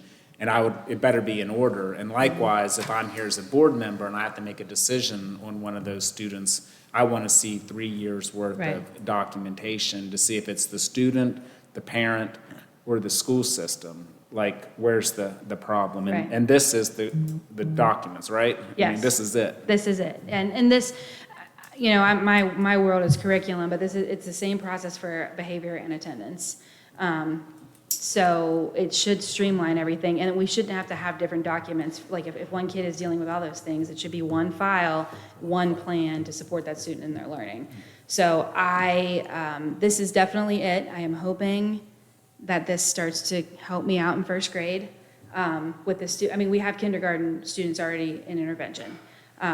And we have the records to show which first graders need to have it immediately too. So I'm really hoping that we start to see even more come from this data-wise. I mean, I would like to see our district-wide data higher, but when you think about the efforts we've put in, it's gonna have to grow, you know, as we. a long game. It's going to have to grow one student at a time. Exactly. Which is really one family at a time. Yes. And then it may be one teacher or one principal at a time, too. Yeah, it's a big task, but I feel like it's not going to go as fast as we wanted to, but I do feel like we're making progress. Is there anywhere through any of these processes that we are or that we are capable of comparing the grades from our grade book, our GPAs, our grades, with our GSA performance? I've said to We've Mr. done that Martin before. before, a teacher who says 50% of my class should be retained has far more grasp on the students that they're teaching than a teacher who says none of my students should be retained based on what we're seeing in the data, right? Like, are we able to compare? Because We've again, done it before, to the point Is there of some of the- correlation you're asking? Yeah, like, Is there correlation between the grades? We've provided correlation data, but yeah, I mean, we could look at breakdowns in terms of your A through Fs and how that would equate to overall proficiency. I mean, I don't know that we have that immediately, but certainly that can be. I don't even know it's important that I That see can it. be I'm drawn. curious if we're able to use that. Because Yeah. to Mr. Zigray's point about a teacher who has a lot of the problems, you know, things of that nature, to me, also having a teacher whose grades are completely out of line, and I know they're not one-to-one, but if they're completely, right? If we have a kid that completely bombs the GSA and is doing great on all their grades, including all their testing grades, meaning it's not just test anxiety that's throwing them out. Right. Like, there's some indication of something there that's a break between that teacher's abilities. And so I'm just curious if, I think that's more of a grading question though at times. I mean, I think a child who is compliant and does things that are asked of them may achieve good grades, but they don't have the requisite skills to be successful in a standardized test environment in some instances. Yeah, it's a very, very complex issue. I it's very complicated. Our schools handle grades very differently. Some don't have any centralized policies or procedures, and the teacher is responsible for producing that grade, and they do it the way they think is best, and that's it. Of course, we all know the policy that we have but it's pretty limited as far as what it covers. So to begin looking at that, we would have to get ourselves kind of organized about what should be in a grade, which we've went down that path before and it didn't go very far, to be honest. So it is something that is a complex thing to look at. We could definitely we could just, like Mr. Martin said, we could break it down right now and look. I don't think it's going to give us much actionable information except to show us that we are very all over the place. Well, and I do have concerns about that, again, as we've talked about through the report card stuff, and I always appreciate our conversations and all of your insight. Maybe, again, just throwing out there, potentially throwing that into our administrators as something for them to start looking at, since schools can be so different in their grades, as a first step for a couple years to see if again, my concern about the teachers that we're putting on watch, if it's just based on GSA, I do feel like doing it somewhat, at least having that as part of the equation of what we're evaluating on, gives the teacher some other opportunity in those discussions to defend and to potentially show their ability. Again, you can have a class of bad test takers, but your grades also should reflect that in some way, because your grades also have tests. Anyways, you can do that. You're way more on top of it than I am. I'm just asking if we are doing anything, or at least looking at doing something. We haven't opened that can of worms in a minute. We can definitely talk about it. It's a big conversation, and it's a big conversation. I'm sorry. I was gonna say, correct me if I'm wrong, I don't have it in front of me, but first grade through fourth grade, we're still doing standards-based grading. It's only Third first grade. through second. First through second? Okay, so Kindergarten through second, yes. kindergarten through second, we're doing standards-based Yeah, and those grading. I can tell you anything you want to know about those, because they're all the same. So and we're we know meeting what's in the them. standard, okay? Yes. But you don't get the GSA until your third grade, Right. right?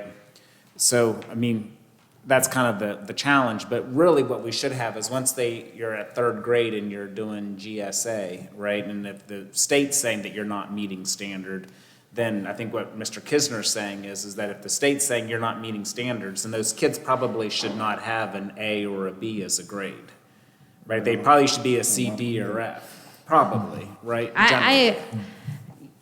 You're preaching to the choir. I completely agree with you. It's very complicated to get everybody on that page, but I completely agree with you. I understand that, but we probably should look at it, because I think you're gonna have a problem again, when if you have a parent has a student that's being retained, because the state is saying you have to be retained because you don't meet standards. Right, but and they've they had pull all out report A's and cards, B's. My child's been meeting standards for 2 years. That's the situation I'm really, really scared of. Right. Right. I would be scared of it That was too. part of Miss Feathers, right? That was, Yeah. there was indication that her child was doing great, but there was other indication that he had no, from the things that she said in board meetings, Right. just flat out. And that's my concern, is that disconnect. So anyways, again, I should have started out with, there are few, if any, in the system that give me the peace of mind about solving a problem that you do when you present. And I'm not trying to blow up your balloon there. I'm just saying, truly, I appreciate it, and I I know. have a lot of faith. If you tell me to work on grading, I'll work on grading, and we can do it. It is a big. We got to figure out how we want to. Because every school's in a different place. You're fine That's the to question. tell me that this is 2 years away. I'm starting the conversation. I Yeah. appreciate you hearing me out. It definitely needs That's- to be a conversation. yeah, We just I have just- to get our heads wrapped around which way we want to go with this, whether we want to go into curriculum teams and dig in school by school, or look at, all of the programs that we have and what what a exemplary grade book would look like and how that would relate to our summative assessment. Like, there's a lot of different ways you could go with it to try to dig in to be more effective. Yeah. So, and with that said, the only other thing, my understanding from the last presentation we received as board members for the retention was, I think, retained up to twice with the Third Grade Success Act. But my understanding was that doesn't always have to be in third grade, and as a matter of fact, they would encourage that to sometimes be earlier, to identify those in first and second grade, maybe not kindergarten, or maybe kindergarten, but to identifying those earlier. Yeah. But if I understood correctly, so I just want to keep that in mind. We don't need to look at this as third grade in 2028, Right. this is Right. where we're at. we are fully given that opportunity to start earlier and start using some of those retentions if a kid's just not ready earlier. And again, Yes. just throwing that out there. If I understood correctly, those are things that we should be considering now for Yeah. younger kids. Most of our retentions are in K and 1. That's what I was gonna ask levels. Mrs. Rush. I mean, the bulk of those are typically Yeah, I K-1. don't have retention numbers from this year for you yet, because the principals haven't checked out yet, so I don't have their final list. Most of their retentions are on the younger side. It's another thing that's tricky, because there's a lot of research that shows that it hurts a child's, yeah, and it hurts their chance of graduation down the line. So we use the Lights Retention Scale, which is a research-based indicator of a candidate for retention. So we have all that system set up. We haven't talked to the principals about thinking hard about retention, you know what I mean? Like, we haven't said, think extra hard about who you might want to retain. Like, we haven't had that conversation, but they are having, I mean, they're having more SATs than they've ever had, which is where that happens. The concern I often had with retention, just being, my administrative experience was generally small schools, and, the conversation I would have with the teacher is, what is going to look different for this child next year if I literally put them back in the same class that they have been non-successful in for however many months out of the year? I mean, that had to be a consideration. Now, for example, when I was at Fellows,ville you might say, knowing busing was heading towards Tunnelton, it might make sense for that child to look at another classroom placement. It's not that teacher would, but it's, what are we going to do that's going to look different, or is going to be more impactful on this child going through potentially a very similar course of study with the same educator? Well, and Like, I think sometimes, that's in a larger school where you have multiple instructors, you can look at placement. In a small school, you don't typically have that discretion. right, but sometimes we also have the opposite, where we have a teacher say, we made it so far. We started here, and I got them all the way to here. If I had another year, they could be on grade level. It does happen sometimes. It could go either Like a way. looping concept. I mean, it can work Yeah. both ways. I mean, that was sometimes my only concern, though, is that they've just been this highly unsuccessful. Is it advisable to Yeah. put them through that same course of study? Yeah, I will say, I do think they're talking about retention. I didn't even think about this. The SAT meeting form now says on it, is this student a candidate for retention? So every time they sit with the meeting guide that tells them the pieces they're to discuss, That can it be says, reinforced. it does say, is this child a candidate for retention? And they have to mark yes or no. And that goes along with our policy that requires that if we're going to retain a student, the parent must be notified within the first semester in a SAT meeting. So it forces the team to have that discussion, whether they put yes or no. A lot of them always put yes, because they don't, until It's at least they on the get more table. data. Yeah, it's on the table, and they say, yeah, yes, they are. So it is a conversation. We could probably do a little more digging with them to make sure that they're really considering it. Yeah, Yeah. and that's all, go ahead. Good. Devil's advocate here. When I used to go look through grades, and I'd look at Johnny's grades, and I'd see 4 Fs, 4 Fs, 4 Fs, passed. And walk into my class, I knew I was going to have troubles getting in up to any kind of level. But we went that way for a long time. We just passed kids on because, as Mr. Martin was saying, it just was a better idea, because can you give them anything different than what you gave them this year in your school? And if the answer is no, well, pass them on. But sooner or later, that catches up in 9th grade, and A ninth grade hits hard. yeah, we wonder why kids are having trouble in 9th Yeah, grade. and we have a lot of kids that are needing credit recovery, and Right. yeah. But I would provide the perspective that something does definitively change, even if it is the same teacher, even if it's the same building. It should, It's yeah. different students, and I hope and I pray that if we have articulated well enough and the parents are able to comprehend it, that they understand the gravity of the situation. I hope that they are more motivated to support their student, and I hope their student is more motivated to not want to get a third set of classmates. So, I mean, I understand the mentality, and I do, you guys are educators and I'm not, but there are several factors that should innately be different enough to change the environment perspective for the student in some way. I think grading is a part of this too. If we have grades based on behavior, we don't want to necessarily retain a student for their poor student behavior. Right, yeah. If we have, there's a difference between a grade that grades behavior, like turning in work on time and showing up to class for participation grades and things like that, versus the skills and the mastery of concepts that are at the grade level. Well, I don't want to reward them for not doing work, but Yeah. I don't want to hold you up either. I thank you very much. Any other questions? Okay, thank you. You Thank you. guys Thank know you. where to find me if you think of anything else. Okay, the next item on our agenda is the minutes for the May 27th, 2025 meeting. This is an information and action item. It's recommended that the board approve the minutes from the May 27th, 2025 board meeting. Can I get that motion? Yes. Okay, moved by Mr. Zigray, Second. second by Mrs. Noss. Is there any corrections or questions regarding the minutes? Okay, not hearing any, I call the vote. Voting is open.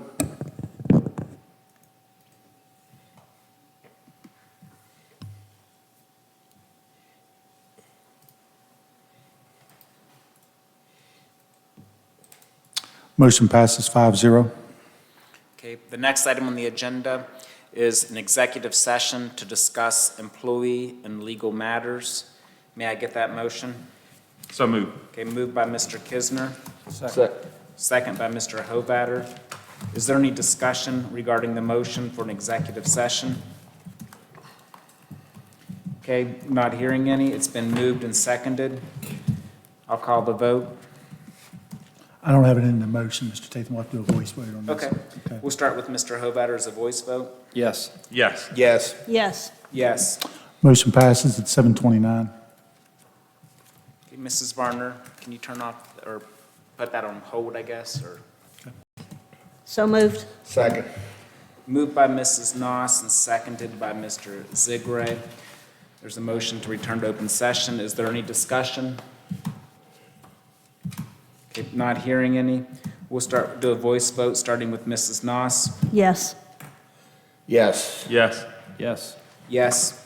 Okay, motion passes at 5-0 at 7:55 PM. Okay, the board was in executive session to get an update from the superintendent on legal matters. No action was taken. However, the board does request Mr. Martin, the superintendent, to look into additional scenario-based training for employees and update us on that in the future. Okay. Okay, so nothing additional with that item. We will now move to the service personnel item. And board members, I think Mrs. Varner placed a updated service personnel agenda. There was a change, any of the changes are marked in yellow. We had a couple of resignations placed today for some of our summer positions. Okay, it's recommended that the board approve the service personnel agenda. May I get that motion? So moved. Okay, moved by Mr. Hovatter. I need a second. Second. Second by Mr. Zigray. Okay, the motion has been moved and seconded. Mrs. Varner, is there anything that you'd like to say to us about this? No, just that we had our summer custodian meetings this morning, and I had a couple resignations, and I had a addition to add. So that was the updates to the service agenda, and I wanted to make sure I could get those on so we could get the schools starting to get clean, starting tomorrow. Okay, and what's available electronically, that's the most updated? Is that right? Okay, what's posted? Okay, Mr. Martin, is there anything? No. Okay. Board members, is there any questions or comments? Okay, I'm not hearing any, so I'll call the vote.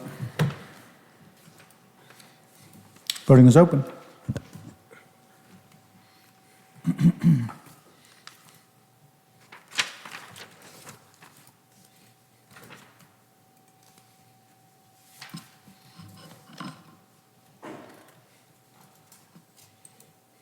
Motion passes 5-0.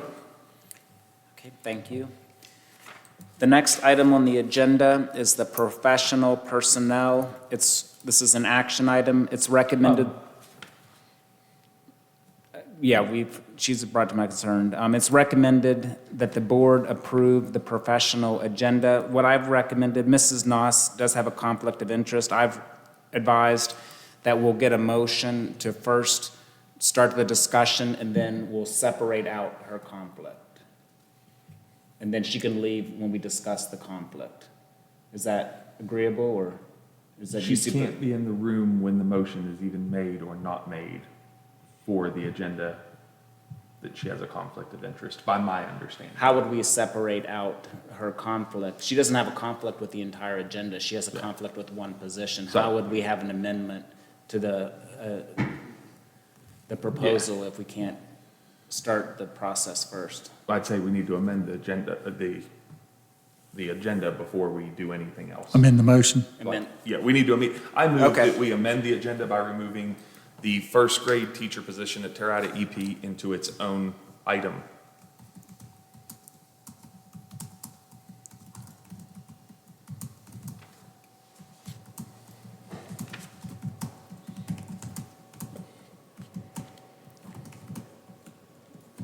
okay, and thank you, Mr. Kisner. Once Mr. Martin has it, we'll. Okay, I just want to make sure, Mr. Kisner made a motion to remove the first grade position at Terre Haute East Preston from the rest of the professional agenda. Okay, so we have a motion on the floor to remove the first grade position at Terre Haute East Preston. Can I get a second? Second. Okay, it's been seconded by Mr. Hovatter. Is there any discussion about separating out the first grade position? Okay, not hearing any. Voice call. Mrs. Noss, can she vote on that? To separate it? Just to I would separate? abstain. Okay, please abstain. Abstain. Yes. Yes. Yes. Yes. Motion passes 4-0 with one abstention. Mrs. Noss.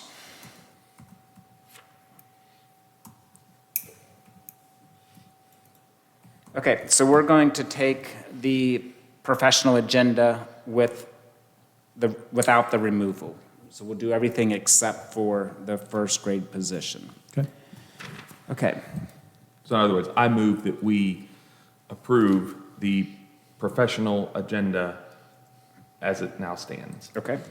So we have a motion on the floor from Mr. Kisner to approve the agenda as it stands with the separation. Second. Okay, it's been seconded by Mr. Zigray. Kisner's. Okay.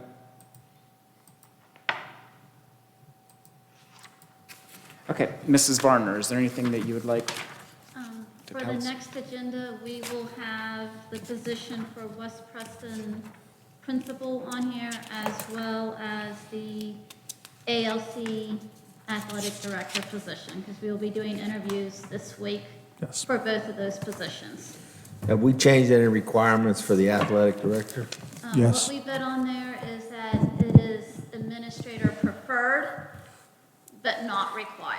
All right, And thank you. Mr. Zigray, in doing that, if a non-administrative candidate would be hired, we still would want that individual working closely in consult with building administrators and doing, Yeah. completing Oh, yeah. any evaluations. Yeah. But we felt that that might expand the applicant pool by making that change. Already. Oh, and one thing, Board, if that were, if a candidate were hired non-administratively, their pay would be commensurate with a teacher salary in that instance versus, there would be no administrative supplement in conjunction with the position. Okay, so if a teacher was hired in that position, would there be some kind of variation if they already had a job here, like so many hours, or- No, they would be hired and expected to fulfill the position. Where the teacher, a staff member that was hired that did not hold an administrative degree, they would just simply pay the straight teacher rate at the extended number of days, which I believe the contract is at 230 days. Okay, so it'd be an 8-hour day. Well, it could be more than an 8-hour Yeah, day. but I'm just saying it would be a regular contract for, Be a 230-day 230-day contract to contract. fulfill the requirements of the position. And again, all we're saying is an administrative candidate would be preferred, but we would look at candidates that did not currently hold an administrative degree.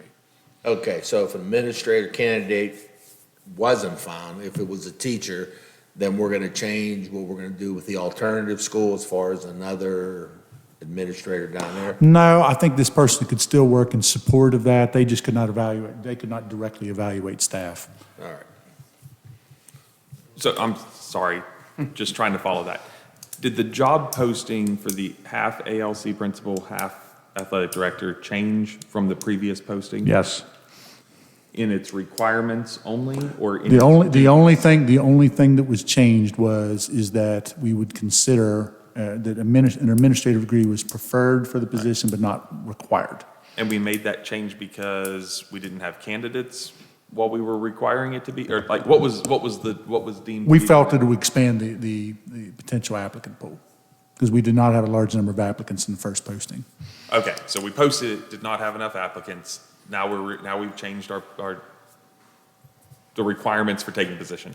If somebody without an administrative degree or not working towards one takes it, then essentially they'll become a dean as opposed to a principal. And Yes. The work would be similar Right. to a dean. Again, the expectation, and I think we would have discussion with any non-administrative candidates that, we feel that that's something they should be working towards. okay, and was Miss Kelly okay consulted with, since she's the other half of Yes. this? Just We feel that Mrs. Kelly holds an administrative degree, so we definitely have an administrator assigned. And Mrs. Kelly, I think, was made aware of the change in the posting, and that there was a possibility that we might have a non-administrative certified applicant. okay. Okay, any additional discussion? What was the student, or what is the student success liaison? I think that it's been through multiple iterations on the agenda. Maybe I missed, maybe not. But is that a new position? That is a CIS. Community and schools Community and position. schools, but that is what they are called, as student success liaisons. But I thought community and schools was specific to a school. They are hired under county, because that is the way the original postings were created, but this one is assigned to Brewston. Okay, so essentially it's going to be the person at Brewston that is no longer, okay. Yes. Thank you. When Ms. Quinn resigned, this position Yeah. is the one she exited. Even though the position of resignation says school counselor, they're the same position.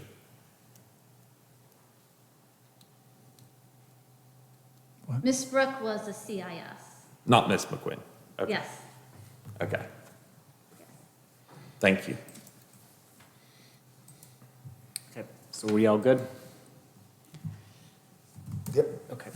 So I'll call the vote on the motion. So just to repeat, we have a motion that was made by Mr. Kisner. It was seconded, and this is to approve the professional personnel agenda with the one separation. Yeah, I'm going to read this back, Mr. Tatham, if this is acceptable. Recommend the board approve the professional agenda after the approved amendment with the separation. Right. Okay. But the previous was not yeah, okay. Never mind. Yes, yeah. Okay, so I call the vote. Voting is open.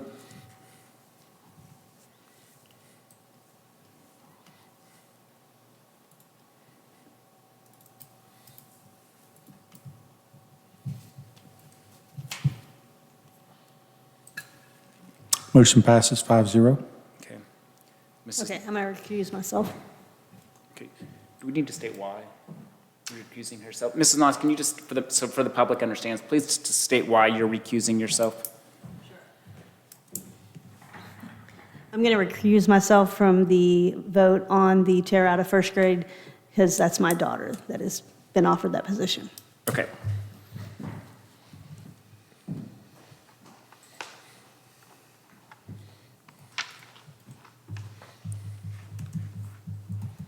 Okay, so Mrs. Noss is outside of the room.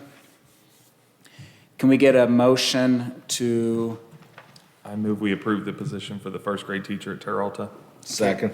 okay, I have a motion from Mr. Kisner to approve the position, first grade position at Terra Alta East Preston. And it's been seconded by Mr. Zigray. Do you have that, Mr. Martin? I'm close. Okay. Okay. You want to read it back to us, please? Motion to approve the first grade position at Terra Out East Preston. Motion was made by Mr. Kisner, seconded by Mr. Zigray. Okay. Is there any discussion on the motion or any questions? Not hearing any. I call the vote. Will this be an electronic? No. Be a voice vote? Okay, it'll be a voice vote, starting with Mr. Hovatter. Yes. Yes. Yes. Yes. Okay, motion passes 4-0. Mrs. Noss not available at the time of vote. Okay. Or not present at the time of vote. She should be down.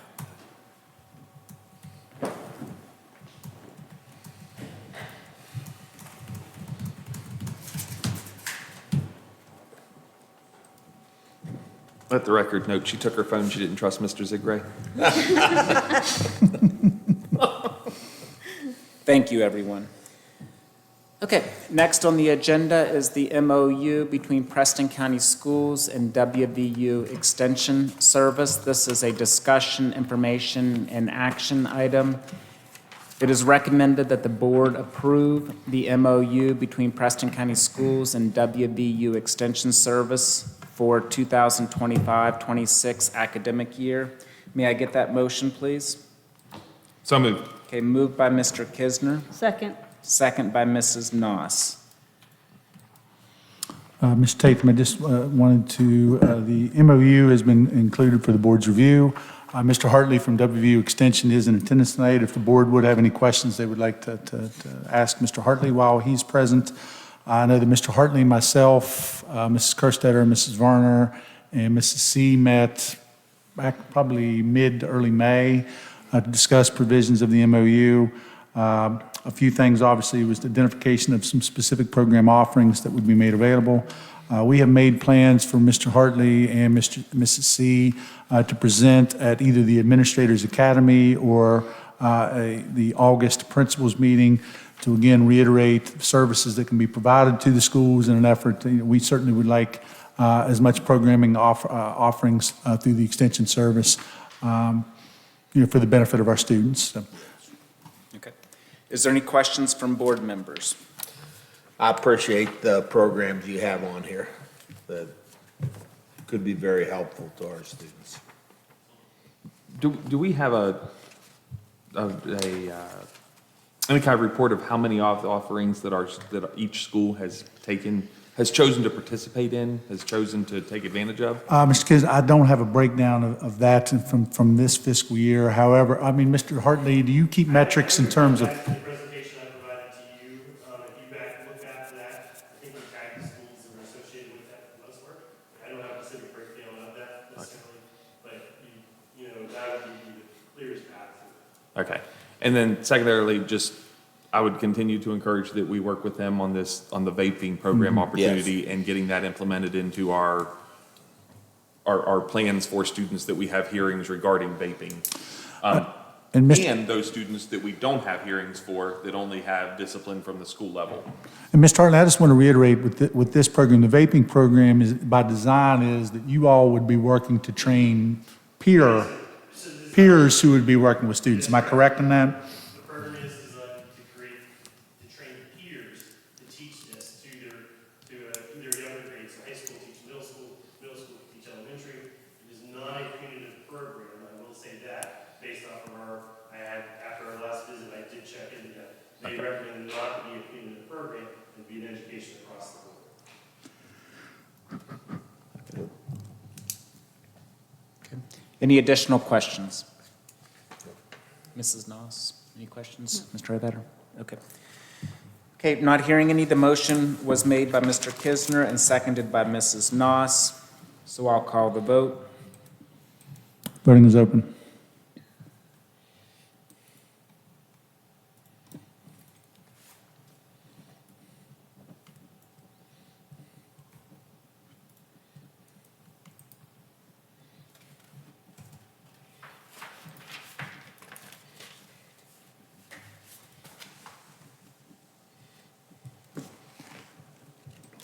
Motion passes 5-0. Thank you. Okay, next on the agenda is the superintendent's report. Okay, board members, you had a copy of the superintendent's update within your packets. I was actually, I have the last superintendent's update was published on June 2nd. Just looking through the schedule, we're at this point, we are sitting at today's board meeting. Of course, we have a number of conferences throughout the course of the month. Unite with Numeracy in Charleston. We'll have several board members or several central office members attending the WVSA conference at Stonewall Resort. We do have the board office will be closed on June 20th and also on the 19th. I believe this office will be closed on both dates. We have a board meeting scheduled on the 23rd. First day of summer school will start on the 30th, and we have the Independence Holiday on the 4th, which actually will fall on the 4th this year. We do have the SAIL conference, which is scheduled in late July. They cut off the participation with that very early this year. We have a limited number of participants, but there is an established wait list for staff who is still potentially interested in attending. We had a story on the Preston High School graduation. Thought it was a very successful event. This was the first year, obviously. We were able to recognize students listed as valedictorian, salutatorian, which was a measure taken up by the board early in the year. Those students were prominently recognized during the student award ceremony it was Wednesday night. In addition to, they had recognized all of the night's honors students at the various levels during the course of, and I thought there was a nice recognition for those students at the senior awards banquet, or the senior awards night on the night before graduation. Certainly appreciate, I thought the students did a tremendous job in making addresses to the audience, and I felt the school made a great selection, and Dr. Zinn, who presented as well, and I thought brought a great message to the students. So, very, very nice ceremony. One thing, looking at the event, we are definitely, we felt we had the sound system in a good place. It had worked throughout the day without issue. We are investigating, looking at the purchase of a new amp, which we think will head off any future problems. We knew that the mic system was definitely an issue at times during the ceremony. Of course, last meeting we were able to recognize Mrs. Kelly for her successful grant efforts as it related to the West Virginia First Foundation. Again, the grant that Mrs. Kelly was able to write is going to be able to fund one of the teaching positions at the proposed alternative program for next year. We'll also provide some fiscal support for supplies for the program, and will help to offset costs for our SRO officer. We also recognize a large contingent of students at our last board meeting, which, I felt like we've really had a lot of recognitions, and certainly, we appreciate all the efforts of our students and staff and want to try to continue to recognize them. We also made our staff made them aware of a potential rating PLC that is going to be offered by former Preston County school teacher and now West Virginia Department of Ed rep Vanessa Hayes, related to improvement in the rating process, and we want to make sure our staff is available to that information. The specific board superintendent's update: bid opening for the school building authority project at Kingwood Elementary took place on Friday. We had 2 vendors submit formal bids. We are conferring with the SBA if that will meet the requirements or if we will need to do a rebid. Both bids did come in under the proposed threshold. Project total was approximately $910,000, and both bidders came in under the stated budgeted amount. The selected bidder we anticipate will be on the June 23rd meeting. At this time, Thrasher Engineering is working in consult with the SBA to assess the submitted bids. Aero Engineering completed an on-site assessment related to any deterioration of some of the block work at the gym building at Kingwood Elementary on June 4th. Mr. Murray reported that the firm took a number of pictures and indicated they will have a report will be forthcoming so that we can take action in line with recommended actions by the firm. Summer school for students will in grades K through 3. However, we will be taking students up through 5th grade. Along with high school credit recovery sessions are set to begin on Monday, June 30th and run through the end of July. Summer school was to take place at multiple locations. However, we are looking at enrollment totals and may shift busing to send students. Like, for example, Mrs. Rush mentioned tonight we only had 3 students at the Terre Haute Aurora site. It is likely we will provide busing from the Terre Haute area to the Kingwood location, which is going to be more cost efficient for us and related to staffing. In addition, we also have multiple camps, a sports and wellness camp and a culinary camp scheduled in mid-July as well. End of year data talks was referenced tonight. Those have been taking place. We had multiple sessions last Thursday and Friday. We met with a school today. We are scheduled to meet with Preston High School on Thursday, Aurora School on Friday, and then I need to schedule in specifically Mr. Schmidl to do his end-of-year evaluation. We are not doing the data sessions with those two schools, but we'll share information with Aurora and South Preston. During the course of the data meetings, principals and leadership teams shared out strategic plan data and needs and goals, discussed their end-of-year surveys and how they will use this data to drive improvement for next academic year, and discussed either iReady or IXL data growth and identified teachers with success or those in need of improvement. Mrs. Rush, spoke at length during the course of her discussion tonight, kind of the processes of how we're looking at that, and it's more of a collaborative process between central office and building principals and identifying teachers that may need some additional support. In reviewing, Mr. Tatham, at the last meeting, you had asked me to discuss kind of the evaluative processes I'll be taking. In reviewing the principal and central office evaluation process, principals are evaluated using the West Virginia Teacher / Principal Online Evaluation Portal. Principals complete their self-reflections, which I must review and approve by October 1st. And when you look at the self-reflection documents, board members, there was an attached document in terms of the evaluation rubric for principals. So the principals have to look at each of those standard areas, and they have to identify themselves. Do they feel they are distinguished, accomplished, emerging, or unsatisfactory? And they make that determination by reviewing the rubric totals. Basically, they make that determination at the onset of the year, and the evaluation is, I then need to assess the totality of their work during the course of the year and determine if I'm in agreement with where they have identified themselves, or if I would evaluate them at a higher mark or a lower mark. I would say the vast majority of our principals are evaluated and hit the areas either in accomplished or emerging. An unsatisfactory mark would result in an improvement process, either a corrective action plan or a focused support plan. Distinguished, I have issued one distinguished mark total thus far of principals that I have evaluated out of all the areas. Again, most of them do fall typically in that accomplished and emerging field. Emerging shows that they are not fully, they're not where we want them to be, that, improvement can certainly be made. And that's where it's, I'm responsible for identifying things they can do. We ultimately want to see our principals at accomplished and distinguished. Unsatisfactory, again, would result in an improvement process. Things that I would look at and I include within the evaluations, what I try to do with this is for each standard area, I will give the principals a narrative statement, usually 2 to 3 paragraphs, as to their progress on the given standard. What's been good, what hasn't been good, what are needs for improvement. I meet with the principals in person to establish goals early in the year. Typically, it has to be done before November 1st. I generally will try to establish those with the principals at our first required quarterly data meeting. Goals are established. Often my goals relate to long-term general summative assessment improvement. Each school, we have to establish a metric of steady growth that will get them to a point of where they should be over a 15-year span.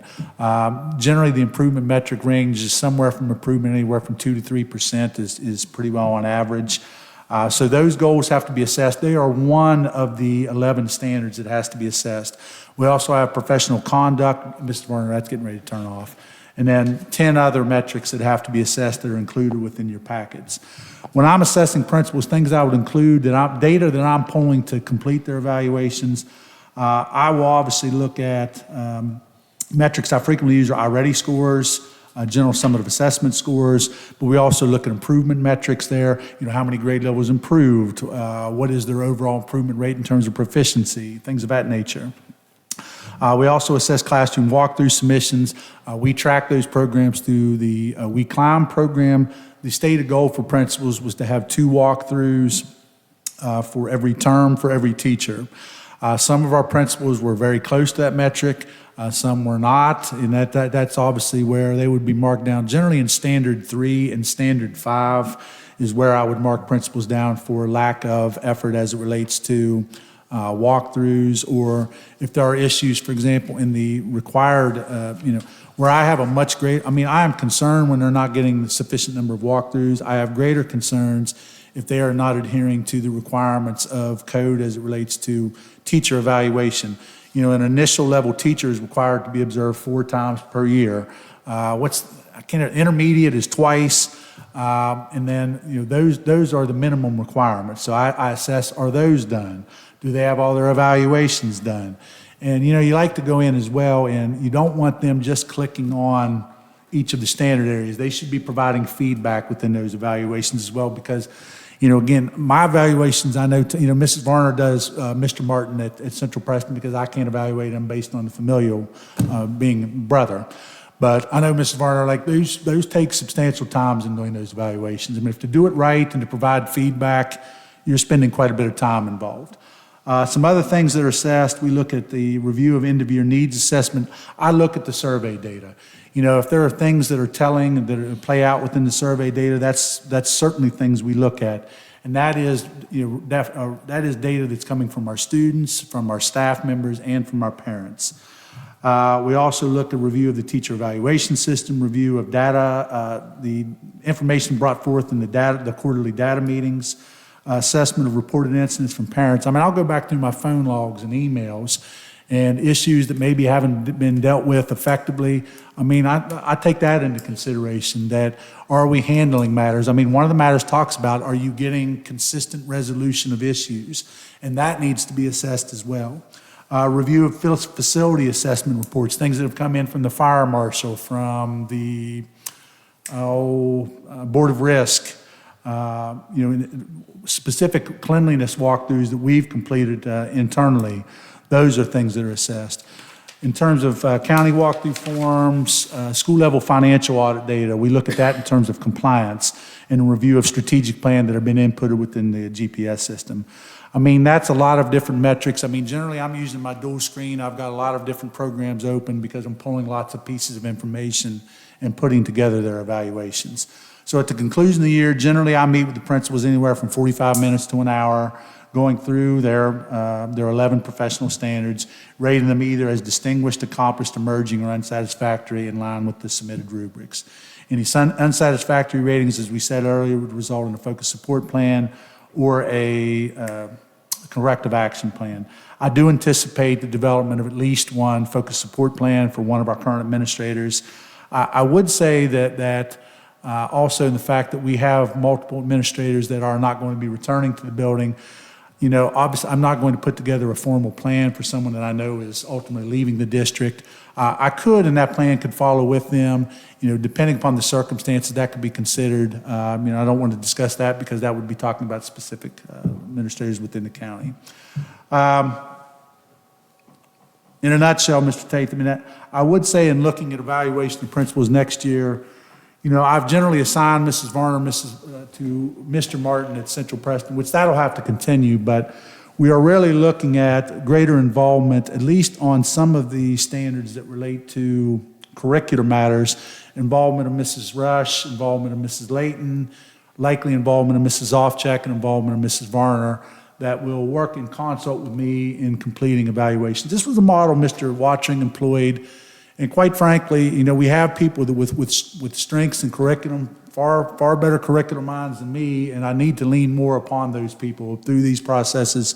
So that is one thing in response to kind of the discussions we've had back when we were looking at my evaluation that I feel moving forward. I know that Mrs. Varner, I know we're scheduled to kind of talk about those processes on Friday to kind of lay out, what we think would be a good plan of action.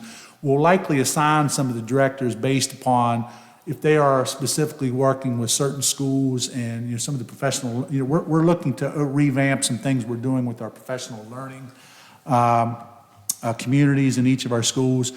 Really looking at more so like when we have, let's say for example, I'm in Aurora. My PLC, I don't have ideas to bounce people off. I don't have multiple middle school math teachers. So the concept is trying to create some environments where we have PLCs that are maybe shared amongst multiple schools where ideas can be bounced off of, particularly more so at the middle school level. A large school like Brewston or West may be able to continue a model where they have professional learning communities that are operating within their building because they have 3 or 4 teachers teaching at that grade level. But I still think there would be value in inclusion in really having teachers from other schools working, because if we find something that's working at one of our schools, we want to be able to spread that and not necessarily contain it within one building, but spread positive practice. And if a school's struggling, we want them to be able to lean on one of our more successful schools. So, just to give I don't know if that was brief, but that was a summary of kind of what we're looking at in terms of evaluation and some of the shifts we're looking at in terms of principal evaluation and, greater use of how we're having our teachers work with each other in the coming year. Did want to update the board. Our central office team is attending the WVSA. Several members are going to be attending the WVSA conference. I know Mrs. Varner and I, we're probably traveling back and forth. I don't believe either of us are staying at Stonewall, but I'm looking to go down likely the 17th and 18th, I believe, for sessions that are in place there. Our next scheduled board meeting is scheduled for Monday, June 23rd at 6 p.m. Mrs. Varner is going to be serving in my stead. I will unfortunately not be in the country at that time. Mr. Varner will be serving. I believe Mr. Sines is going to come in and make sure to run the cameras and so forth for that meeting. Did confer with my predecessor, Mr. Watching, and asked if there was a requirement for that initial July meeting that we've generally had. None of our board members are up for any needing to be sworn in. No new members are coming on. So a lot of the process that we've typically enacted at that early July meeting, on the agenda next time, I will have a proposed meeting schedule available for the board's review and potential approval. Also, we'll need to set any assignments, committee assignments can be established. And I need to double check in terms of if we have to annually establish officers amongst the board in terms of vice president and president of the board. So I'll confer as to what needs to happen there, but that will likely be accomplished at the meeting on the 23rd, which would then not require a separate standalone meeting in July. That's all. Oh, the only other thing I wanted to offer board members, I put a standalone copy of this. We did get a response back from the State Department related to our special education monitoring. I'll just read quickly. The Office of Special Education has reviewed the final documentation submitted by Preston County Schools in accordance with any findings of noncompliance from the special education on-site monitoring visit conducted in September. Upon review, the OSC has determined the documentation submitted verifies correction of the identified findings of any noncompliance issued in December of 2024. So at this time, we are in good standing with the State Department and have met all requirements associated with the audit that was conducted in our special ed. So appreciate Mrs. Miller and her staff's efforts in all of our schools, working in conjunction with Jana to make sure that we're fully compliant. And I just wanted to share that out with the board. Mr. Tatum, that's all I have at this time. Mr. Martin, Yes. if any of you board members would like to come out tomorrow at 10 a.m., we are having. Oh, yes. Thank you, Ms. Preston Varner. High is hosting the regional tractor driving contest. So we'll have about 5 other counties up here, and the high school students will be partaking in large tractor, small tractor, and zero turn driving tomorrow, starting at 10 a.m. And we're going to be using the lower student parking lot. I Yeah. think if you kind of noticed, board members, when you were coming in, we've had that lot roped off. I believe that's where they're going to be doing most of the activities. Yes, so Thank you if for that anyone's update, interested Mrs. in Varner. coming and watching, Thank you. In the WVSA conference, board members, I did include kind of a list of activities that the central office will be available during the course of that conference.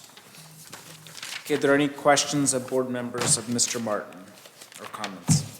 Yeah, I got one. With the hiring of that new financial person and the lack of any crossing of responsibilities, I wonder if we could look into how American Fidelity is transferring funds to Texas Life, and is that done in a timely manner? Because I assume from what I was talking to the person, American Fidelity is collecting the insurance and then sending it to Texas Life, and some of those may, be delinquent as far as Okay. the I'll time. have to talk with Mrs. Anderson, Yeah. and Mr. Ziegler, but I'll see what I can find out. All right. So you're saying that there's an issue potentially with American Fidelity making fiscal transfers to Texas Life, and that may be having an impact on the status of some accounts. Right. Okay. So accounts, okay. Anything else? No, that's it. Who is American Fidelity in the equation? American Fidelity is one insurance company that multiple of employees have, like they get taken out of their paycheck. They're considered our, what is it, The Mr. Lerner, main. 501? I can't think of what they're called, but they come in annually and provide an assessment of benefits for our employees out of this office and all of our schools They review any of their current insurance, various insurance and benefit options. And that's a point in time when employees could potentially make any changes to those programs. And they generally do that, it's like December. So that's the insurance company that is offering all the benefits, managing all the benefits. Like short-term disability. Yeah. If they're optional. Anything that's not PIA. Yes, it's Yeah. optional. that No, you- your supplemental Right, stuff. right, yeah. Supplemental benefits that you can opt into and pay that the school doesn't pay for. Yes. But then some of the policies they sell, they don't manage. You're saying that they don't personally. Yeah, I wasn't aware of the relationship with Texas Life. I know that PEIA, I know offers life insurance options through Texas Life, but I'll find out what I can. Yeah, Mr. but they're Segrett. separate companies, but American Fidelity, looks like American Fidelity is collecting the money, and then whatever portion goes to Texas Life, they're sending to them. So, sometimes that's done in like 2 or 3 months at a time instead of a monthly manner. And this needs checked into. Okay.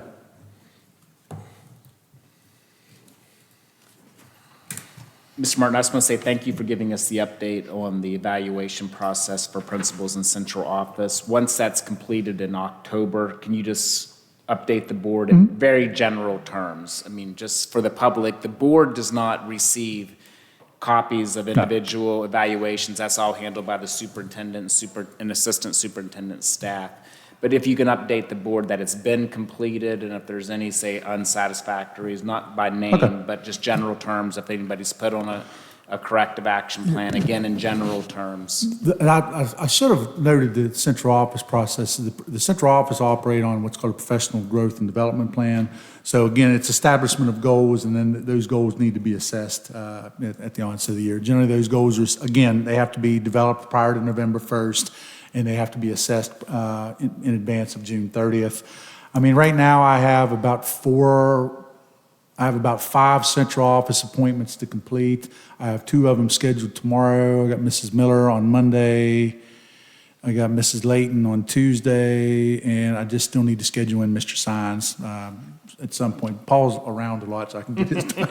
Yeah, if you could just give us general updates, like say, I don't want to know which employee, Sure. but if 5 of the employees hit their goals, if, 2 employees hit one of their goals or whatever, What just I so can- that we know that the process is happening. Yeah, and I'll share, and one thing we looked at with our teaching staff last year at the administrative academy, I mean, we can look at the teacher evaluation system, and I'm sure we can do the same thing with the administrative, is you can run a report where it'll provide a percentage breakdown of, how many exemplaries what percentage of teachers were notified as exemplary in each of the standard areas, as accomplished, as emerging, as unsatisfactory. And what I look at this, I issue a lot of emerging. I do, because when you guys, really look at those rubrics. Like if you get a chance, if you haven't looked at those before, when you're looking at those rubrics, to me, I think accomplished is hard to get, it's hard to get to.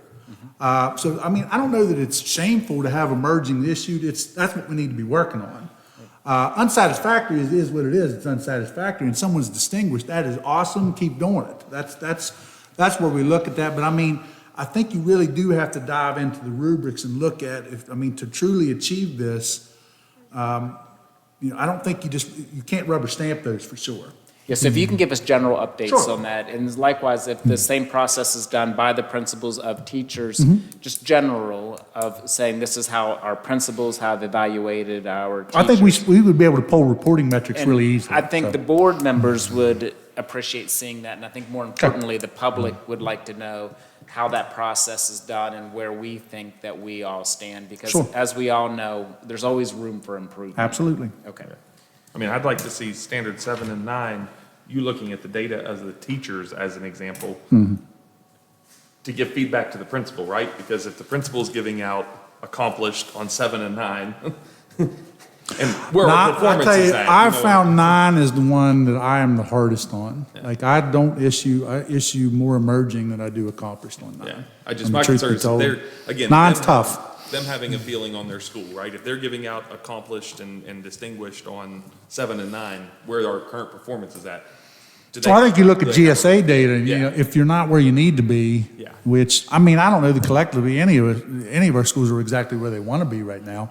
I mean, we've shown some improvement in some areas, we've shown some regression in some areas, but yeah, I think it's just, again, looking that we're constantly looking to improve in some manner. And there's of all those standards, there's always places to improve. And I think, taking a step further, I think if we could maybe get these documents printed and displayed at the school level so that we all know, parents, teachers, et cetera, this is the standard. I mean, because if this is the standard that the state's put out so that, we're all reminded of this is what we're working towards, that could help us. Okay. Anything else regarding the superintendent's update? Okay, thank you, Mr. Martin. Welcome. Okay, next on the agenda, we have the AEP program update. This is the discussion, information, and action item. There is a recommended action, so we'll start with that first. It is recommended that the board approve the Roseburg Opportunity Center as the name for the current Roseburg School, which is scheduled to house the alternative learning program for the 2025-26 academic year. Can I get that motion? So moved. Okay, moved by Mr. Kisner. Second. Okay, I heard a little bit louder over here, so we'll go with the second for Mrs. Noss. Okay. Okay, we'll start with that recommended action first, and then we can do any additional update if there is after that. So discussion on the naming of Roseburg Opportunity Center. Mr. Tatum, am I okay to speak to this? Yes, please Okay. do. So, Mr. Tatum, at the last meeting, we know that we need to develop a name for the school as soon as possible, and the fact that we have to request the name with the State Department. We need to establish WEVIS, the WEVIS identification number. There's E-rate considerations, there's finance considerations. We just want to make sure that we get this established in a timely manner.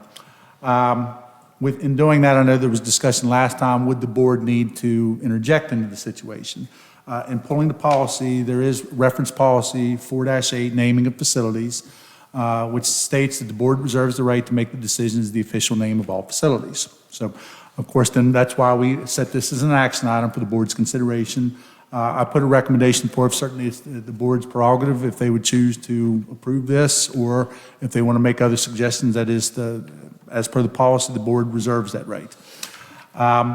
In terms of the naming process, during the last meeting, Mr. Kisner had put up a possible suggestion listed as the Preston Alternative Center for Education. Just wanted to note during that meeting that was a name that was brought forth by Mr. Kisner.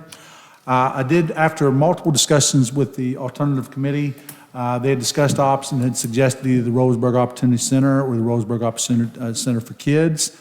The reasoning behind this recommendation was multifaceted. The committee felt that the continued tie to the history of the school was important. The Roseburg School has been there since the mid-1980s. There's a long history of the schools within the Roseburg community. The committee felt they would like for the moniker and the name Roseburg to live on beyond the closing of the school. Certainly that was one thought process. The term opportunity was being sought to project a positive outlook to the school. And not that alternative is not bad, but I feel sometimes that there is a certain connotation that is placed when they hear the word alternative education. We're looking at, long-term, what the committee feels like that, the program could certainly expand to things beyond alternative education, where we're looking at opportunities. Again, I think this was more so to kind of project a more positive outlook. But when I talk about opportunities, could we eventually expand to have CTE programming there, where the committee's talked about outdoor recreation and things of that nature? That Roseburg has a lot of factors where they have bed and breakfasts and rafting industry, and there's hiking and biking now options. So there was a feel that that could be a potential program offering that would offer an opportunity for. Again, if we're going to continue to operate the building, we feel like over time we would like to continue to see expanded capacity used within the building, because we're spending, and I understand the public sentiment is we're spending money to keep a building open. We want to make sure that we're offering lots of different program options. There's been discussion of before, as funding will allow, to be able to eventually expand to an elementary-based, alternative opportunity for students there as well.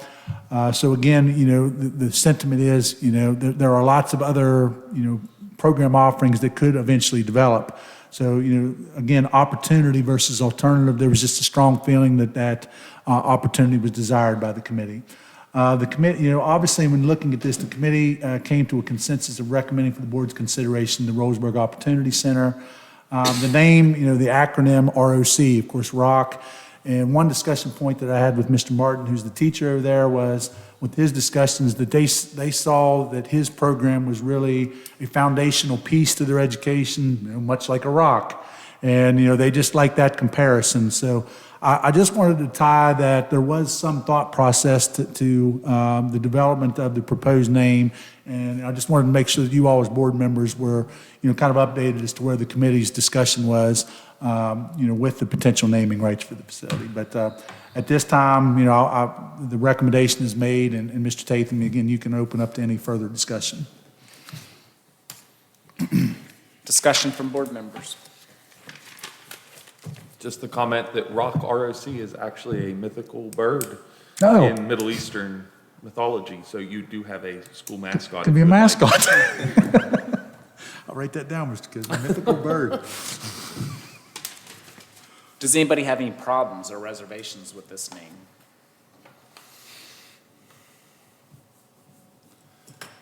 Mr. Tatham, I know that we've had discussions is, one potential drawback is if if we were not to continue the program in Roseburg, we are tying this name, which could, require future naming changes if we weren't to continue to stay in that locale.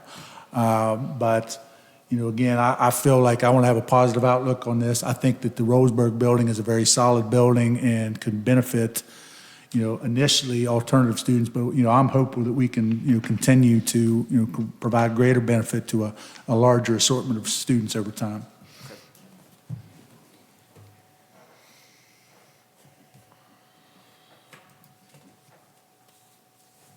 Any problems, any issues? Okay. So any other discussion? Thank you. Yep. I appreciate the work of the committee. I think we've got a good group of people that are working on this for sure. Okay, so the motion has been made and seconded to name the building Roseburg Opportunity Center. So I will call that vote. Voting is open.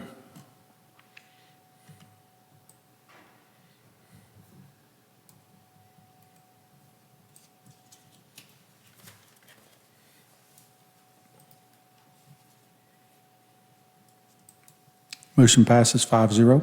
Okay, thank you. Thank you. Okay, next on the agenda is out-of-state field trips, but none are submitted. After that, we have the chaperone volunteer list, but again, none are submitted. Then we have professional meetings, and nothing is submitted for that. We have ongoing literacy discussion, and I believe we handled all of that under Mrs. Rush's presentation. Is there any questions or comments from board members regarding literacy? Okay, I'm not hearing any. So next, we are under Preston County Schools Policy 1-5, Board Members' Compensation and Expenses. This is a discussion, information, and action item. It is recommended the board approve the revisions to Preston County School Policy 1-5, Board Members' Compensation and Expenses on second read for final approval. May I get that motion? So moved. Okay, moved by Mrs. Noss. Second. Second by Mr. Zigray. Is there any discussion?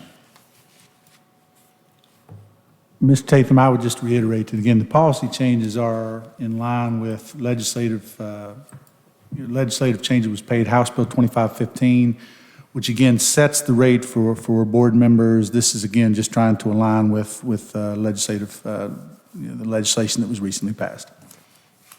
Thank you. Okay, not hearing anything further, I'll call the vote. Voting is open.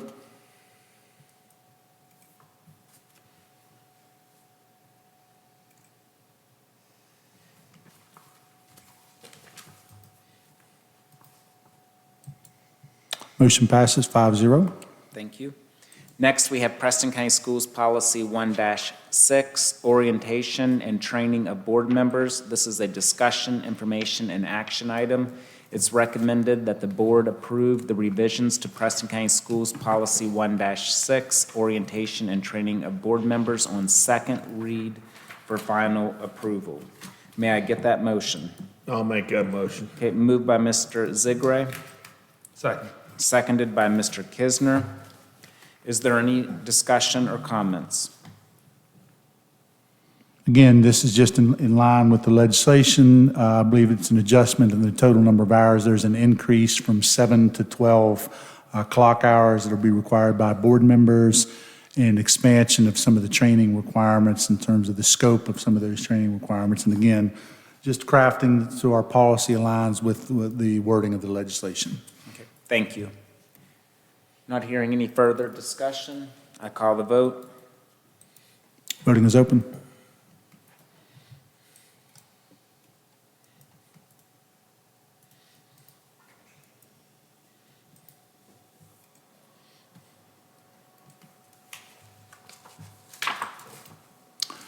Motion passes 5-0. Okay, thank you. Mr. Tatham, based on this, I will likely review any of the policy refinements that have been made. I will do my level best prior to July 1 to have an update to the policy manuals that will take into effect any enacted change during the course of this year. Now, we still have some additional policies that will require review and update prior to the academic year, but by July 1, I would like to make sure that we have updates on anything that has occurred during the course of this academic year. So, basically, I will review any of the policy update within the agendas during the course of this calendar year and make the updates accordingly to the manual.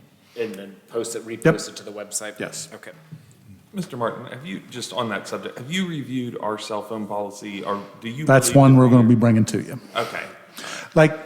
Honestly, our current cell phone policy actually hits a lot of components of it, but some of the verbiage,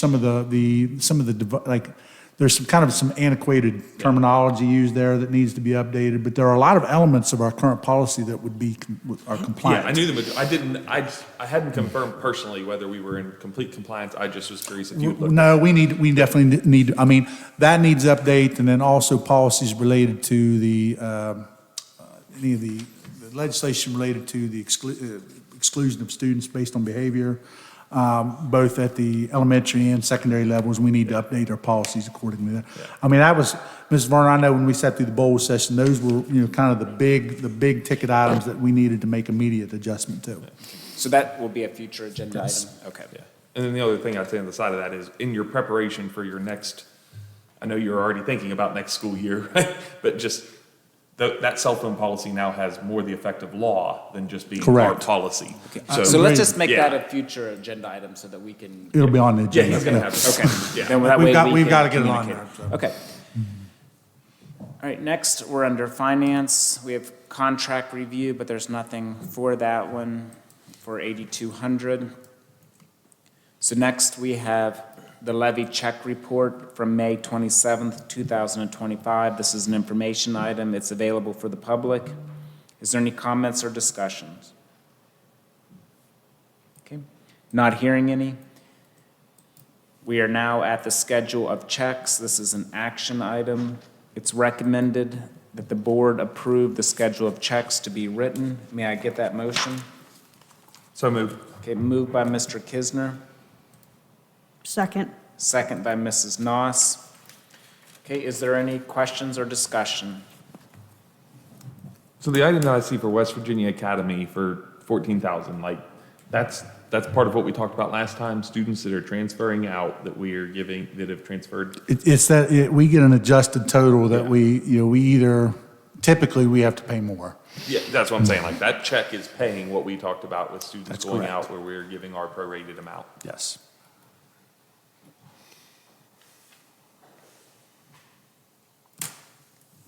Okay, any other questions? On the 5 new buses where they're installing the camera systems, is that typical that we pay them to do it instead of doing it in-house? Do we not have the manpower on top of the maintenance to do it? Right now, I know we are down one mechanic, so manpower, but I don't know that we generally have had our own staff install those anyway, Mr. Hobart. I'll confirm if that's been done in the past, but I believe we typically have hired out the installation of the cameras. I'll find out for But we do sure. have guys trained, if we have an issue with the existing cameras, they know how to fix them, right? We don't have to outsource Existing- that. Yeah, if the cameras are already in and there's an issue, our guys can fix that. But I think the installation of all new cameras, that we always have someone come in and put them in on all the new buses. Are we, when we sell the old buses, are we repurposing those camera systems? We Okay. take them out. Usually they'll strip down the bus in terms of anything that's usable of that nature off before sale. Cameras. Now, there are a couple checks on here made out to Hovatters Wildlife Zoo. That's my cousin, so if I need to abstain from that, I don't That's see not a it. There's conflict. That's not a point. conflict of interest under Okay, law. I just wanted to point that out. That's not me. I would say, Mr. Hovatter, you could likely review your board from multiple counties that take field, Right. there are a number of counties that take field trips to Hovatter Zoo, so, but yes. I just wanted to, make sure that everybody knew that's not me. That's my cousin. So, Bring that up. We appreciate We that. know he gives you $5. Okay, any other questions or discussion? Okay, the motion has been made to approve the schedule of checks, and it has been seconded. Not hearing any additional discussion, I call the vote. Voting is open.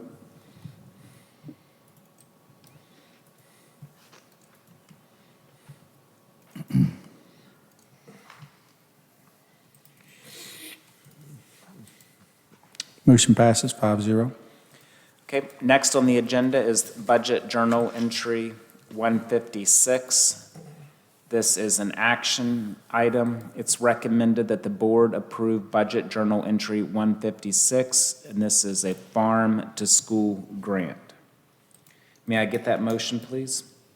So moved. Okay, moved by Mr. Hovatter, Second. second by Mr. Zigray. Discussion? Is that a brand-new grant? It was just recently issued. I know Mr. Hoag just sent an email indicating that this was one he had applied on and that we had received it, so,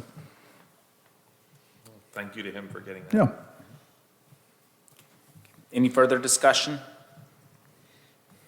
Okay, I'll call the vote. Voting is open.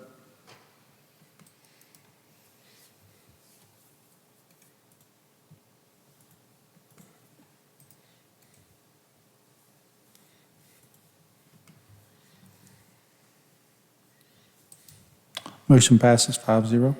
Okay, next we have the accounting procedures for schools. This is a discussion, information, and action item. There is a recommended action, so we'll start with that first. It's recommended that the board approve the Preston High School Band Boosters as an approved school support organization. May I get that motion?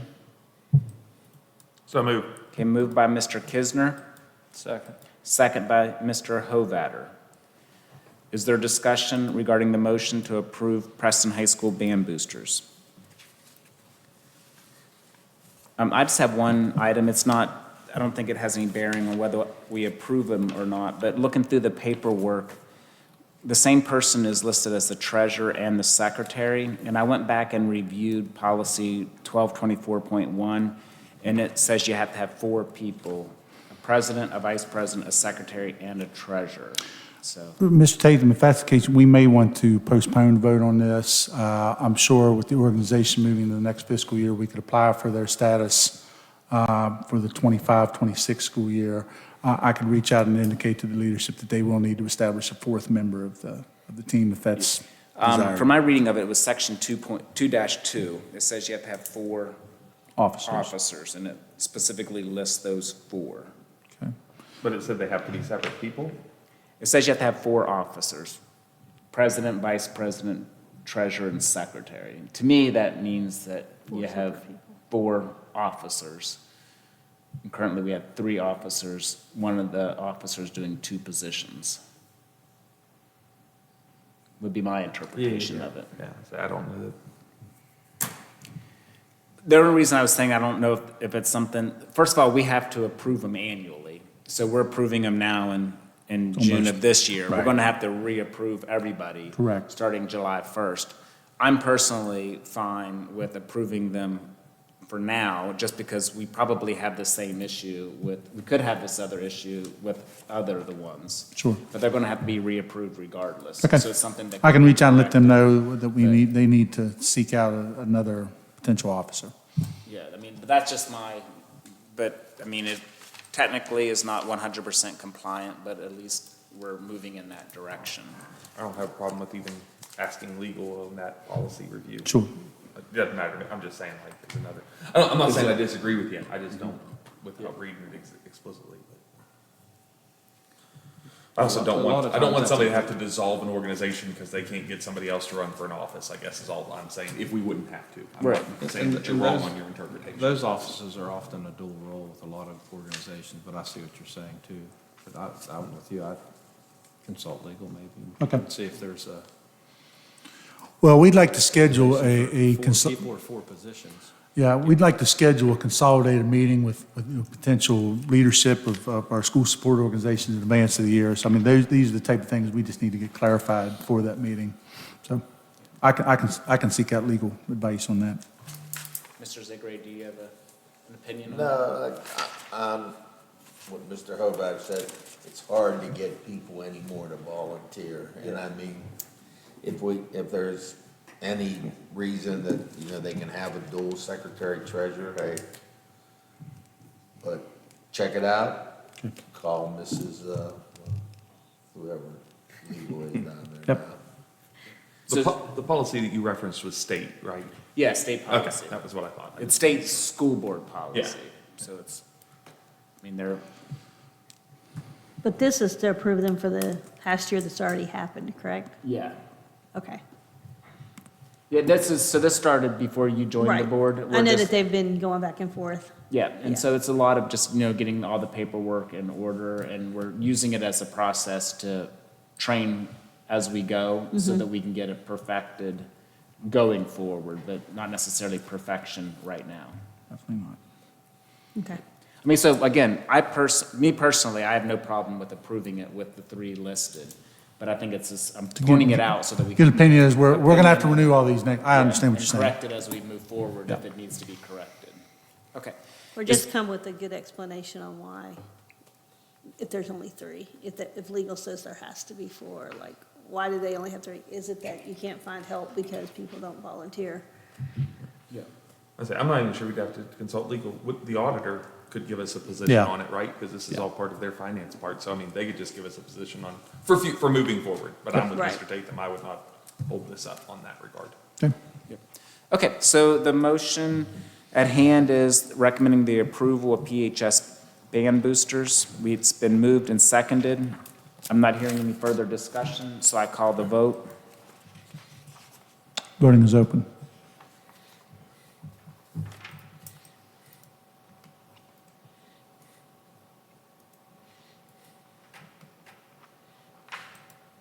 Motion passes 5-0. Is there any additional discussion on this agenda item? Mr. Tatham, the only thing I would say is we definitely plan to schedule an organizational meeting for prospective school support organizations so that we can, early in the year, get these approved, make sure, you know, any hiccups that we've got, make sure there's a strong understanding of documentation that will need to be supplied, you know, early in the process so that we're not having to do this in the middle, as we've had, unfortunately, in years past. And I would even say, like, if it's possible to kind of move it up into the summer more after we get to the job, if it's being by central office staff that's in the office as part of their contract, if we can move it up into earlier in July, because sometimes by the time school year starts, a lot Sure. of these organizations already need to be moving Right. pretty aggressively because their seasons are happening Yes. August 1st. Right. And Mr. Kisner, would you still have a willingness to Absolutely. be involved? Okay, thank you. Okay. All right, thank you, everyone. Okay, next on the agenda is the maintenance work order system. Mr. Tatham, in my evaluation with Mr. Murray, I mean, he's been asked by the 30th, I'd updated any pending orders that were outside of the current academic year, that there need to be resolution on those updated by June 30th. So, and then obviously prioritizing work throughout the summer of the existing work orders that are in place. Okay. Any comments or questions? This is an information item. I will say when I assessed, looking at these with Matthew, there was about half the total of pending orders comparative to when I did his assessment last year. I will say, though, that like right now is where we will typically get as principals are going through the checkout process, there will be typically a pretty large issuance of work orders as they check out. So I think those numbers will tick up. All right, not hearing anything else. Before we move to the next item of adjournment, is there anything that needs to be added to the agenda for next meeting? So I would like to see us, if you remember when we did our legislative work session, the public obviously had some opinions that really weren't relevant to our legislative body. I think it would behoove us to discuss as an item at a future meeting, having Just a public most forum. likely this meeting, the meeting right after school is ended, with an intentional work session before the meeting, encouraging public and our teachers, our staff to come for kind of a year-end wrap-up of what they thought, things that we could work on that they may want to see We next can year. schedule something in July. So, and I have no opposition to doing that immediately now. I just know that things would have been more fresh in their mind had I proposed this at an earlier date for a meeting, right after school ends. So I'm open to the discussion of trying to set that in motion for next year, because I know in July we'll be approving our new board meeting list and having some intentionality there. I'm okay with having one right before school starts too. I just, in general, that is what I'd like to discuss. I like that concept in terms of one of these June meetings. That would be something. We're always open, if you're listening, to hearing from the public, coming and presenting and being a delegation. But I would like to have an intentional work session where we can have more involvement and conversation, if there would be interest from our teachers and staff and everyone. Parents, students. I think this is definitely something we should put on the next agenda to start the process of talking to see if we want to try to do it immediately for this summer. I know you won't be at the next meeting, but that's something that if you want to communicate with Mrs. Varner, your wishes, and then we can see if we want to set that now. I think there's interest. I don't think we should wait a whole year, personally. Again, I'm all for it. I just. Okay. So, agenda item of a work session, community engagement type meeting. Okay. Other items that need to be added to the agenda. Mr. Tatham, again, I'll put on the anticipated calendar of board meetings for the board's consideration. We'll need to establish committee assignments as well, and I'll make sure that that's on the agenda. Okay. What's cooking in here? Okay, anything else from members? Likely will bring forth the pre-K MOU with Head Start.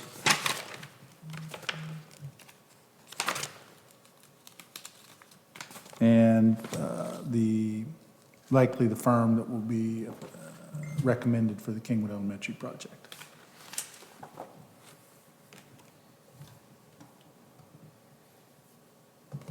Okay. Okay, not hearing anything else?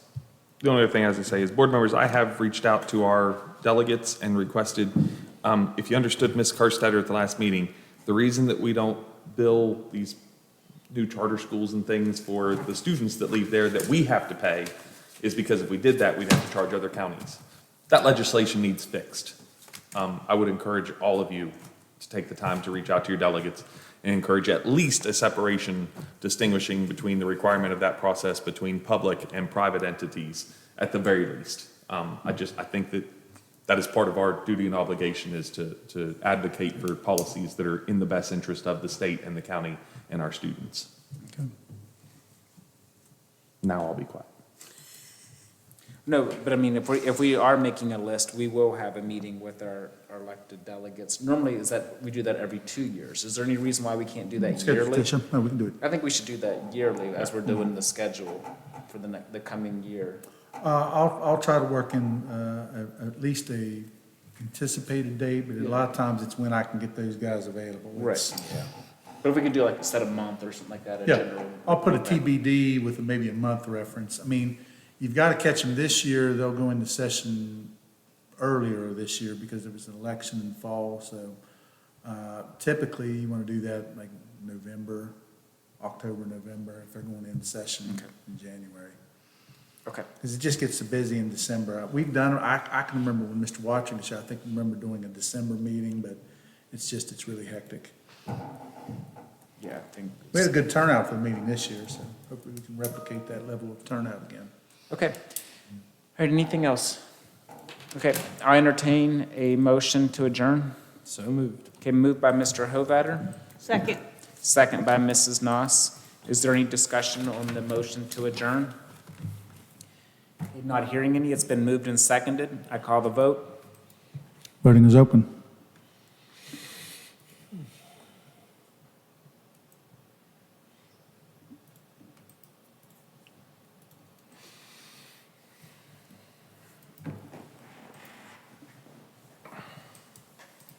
Motion passes 5-0 at 9:08.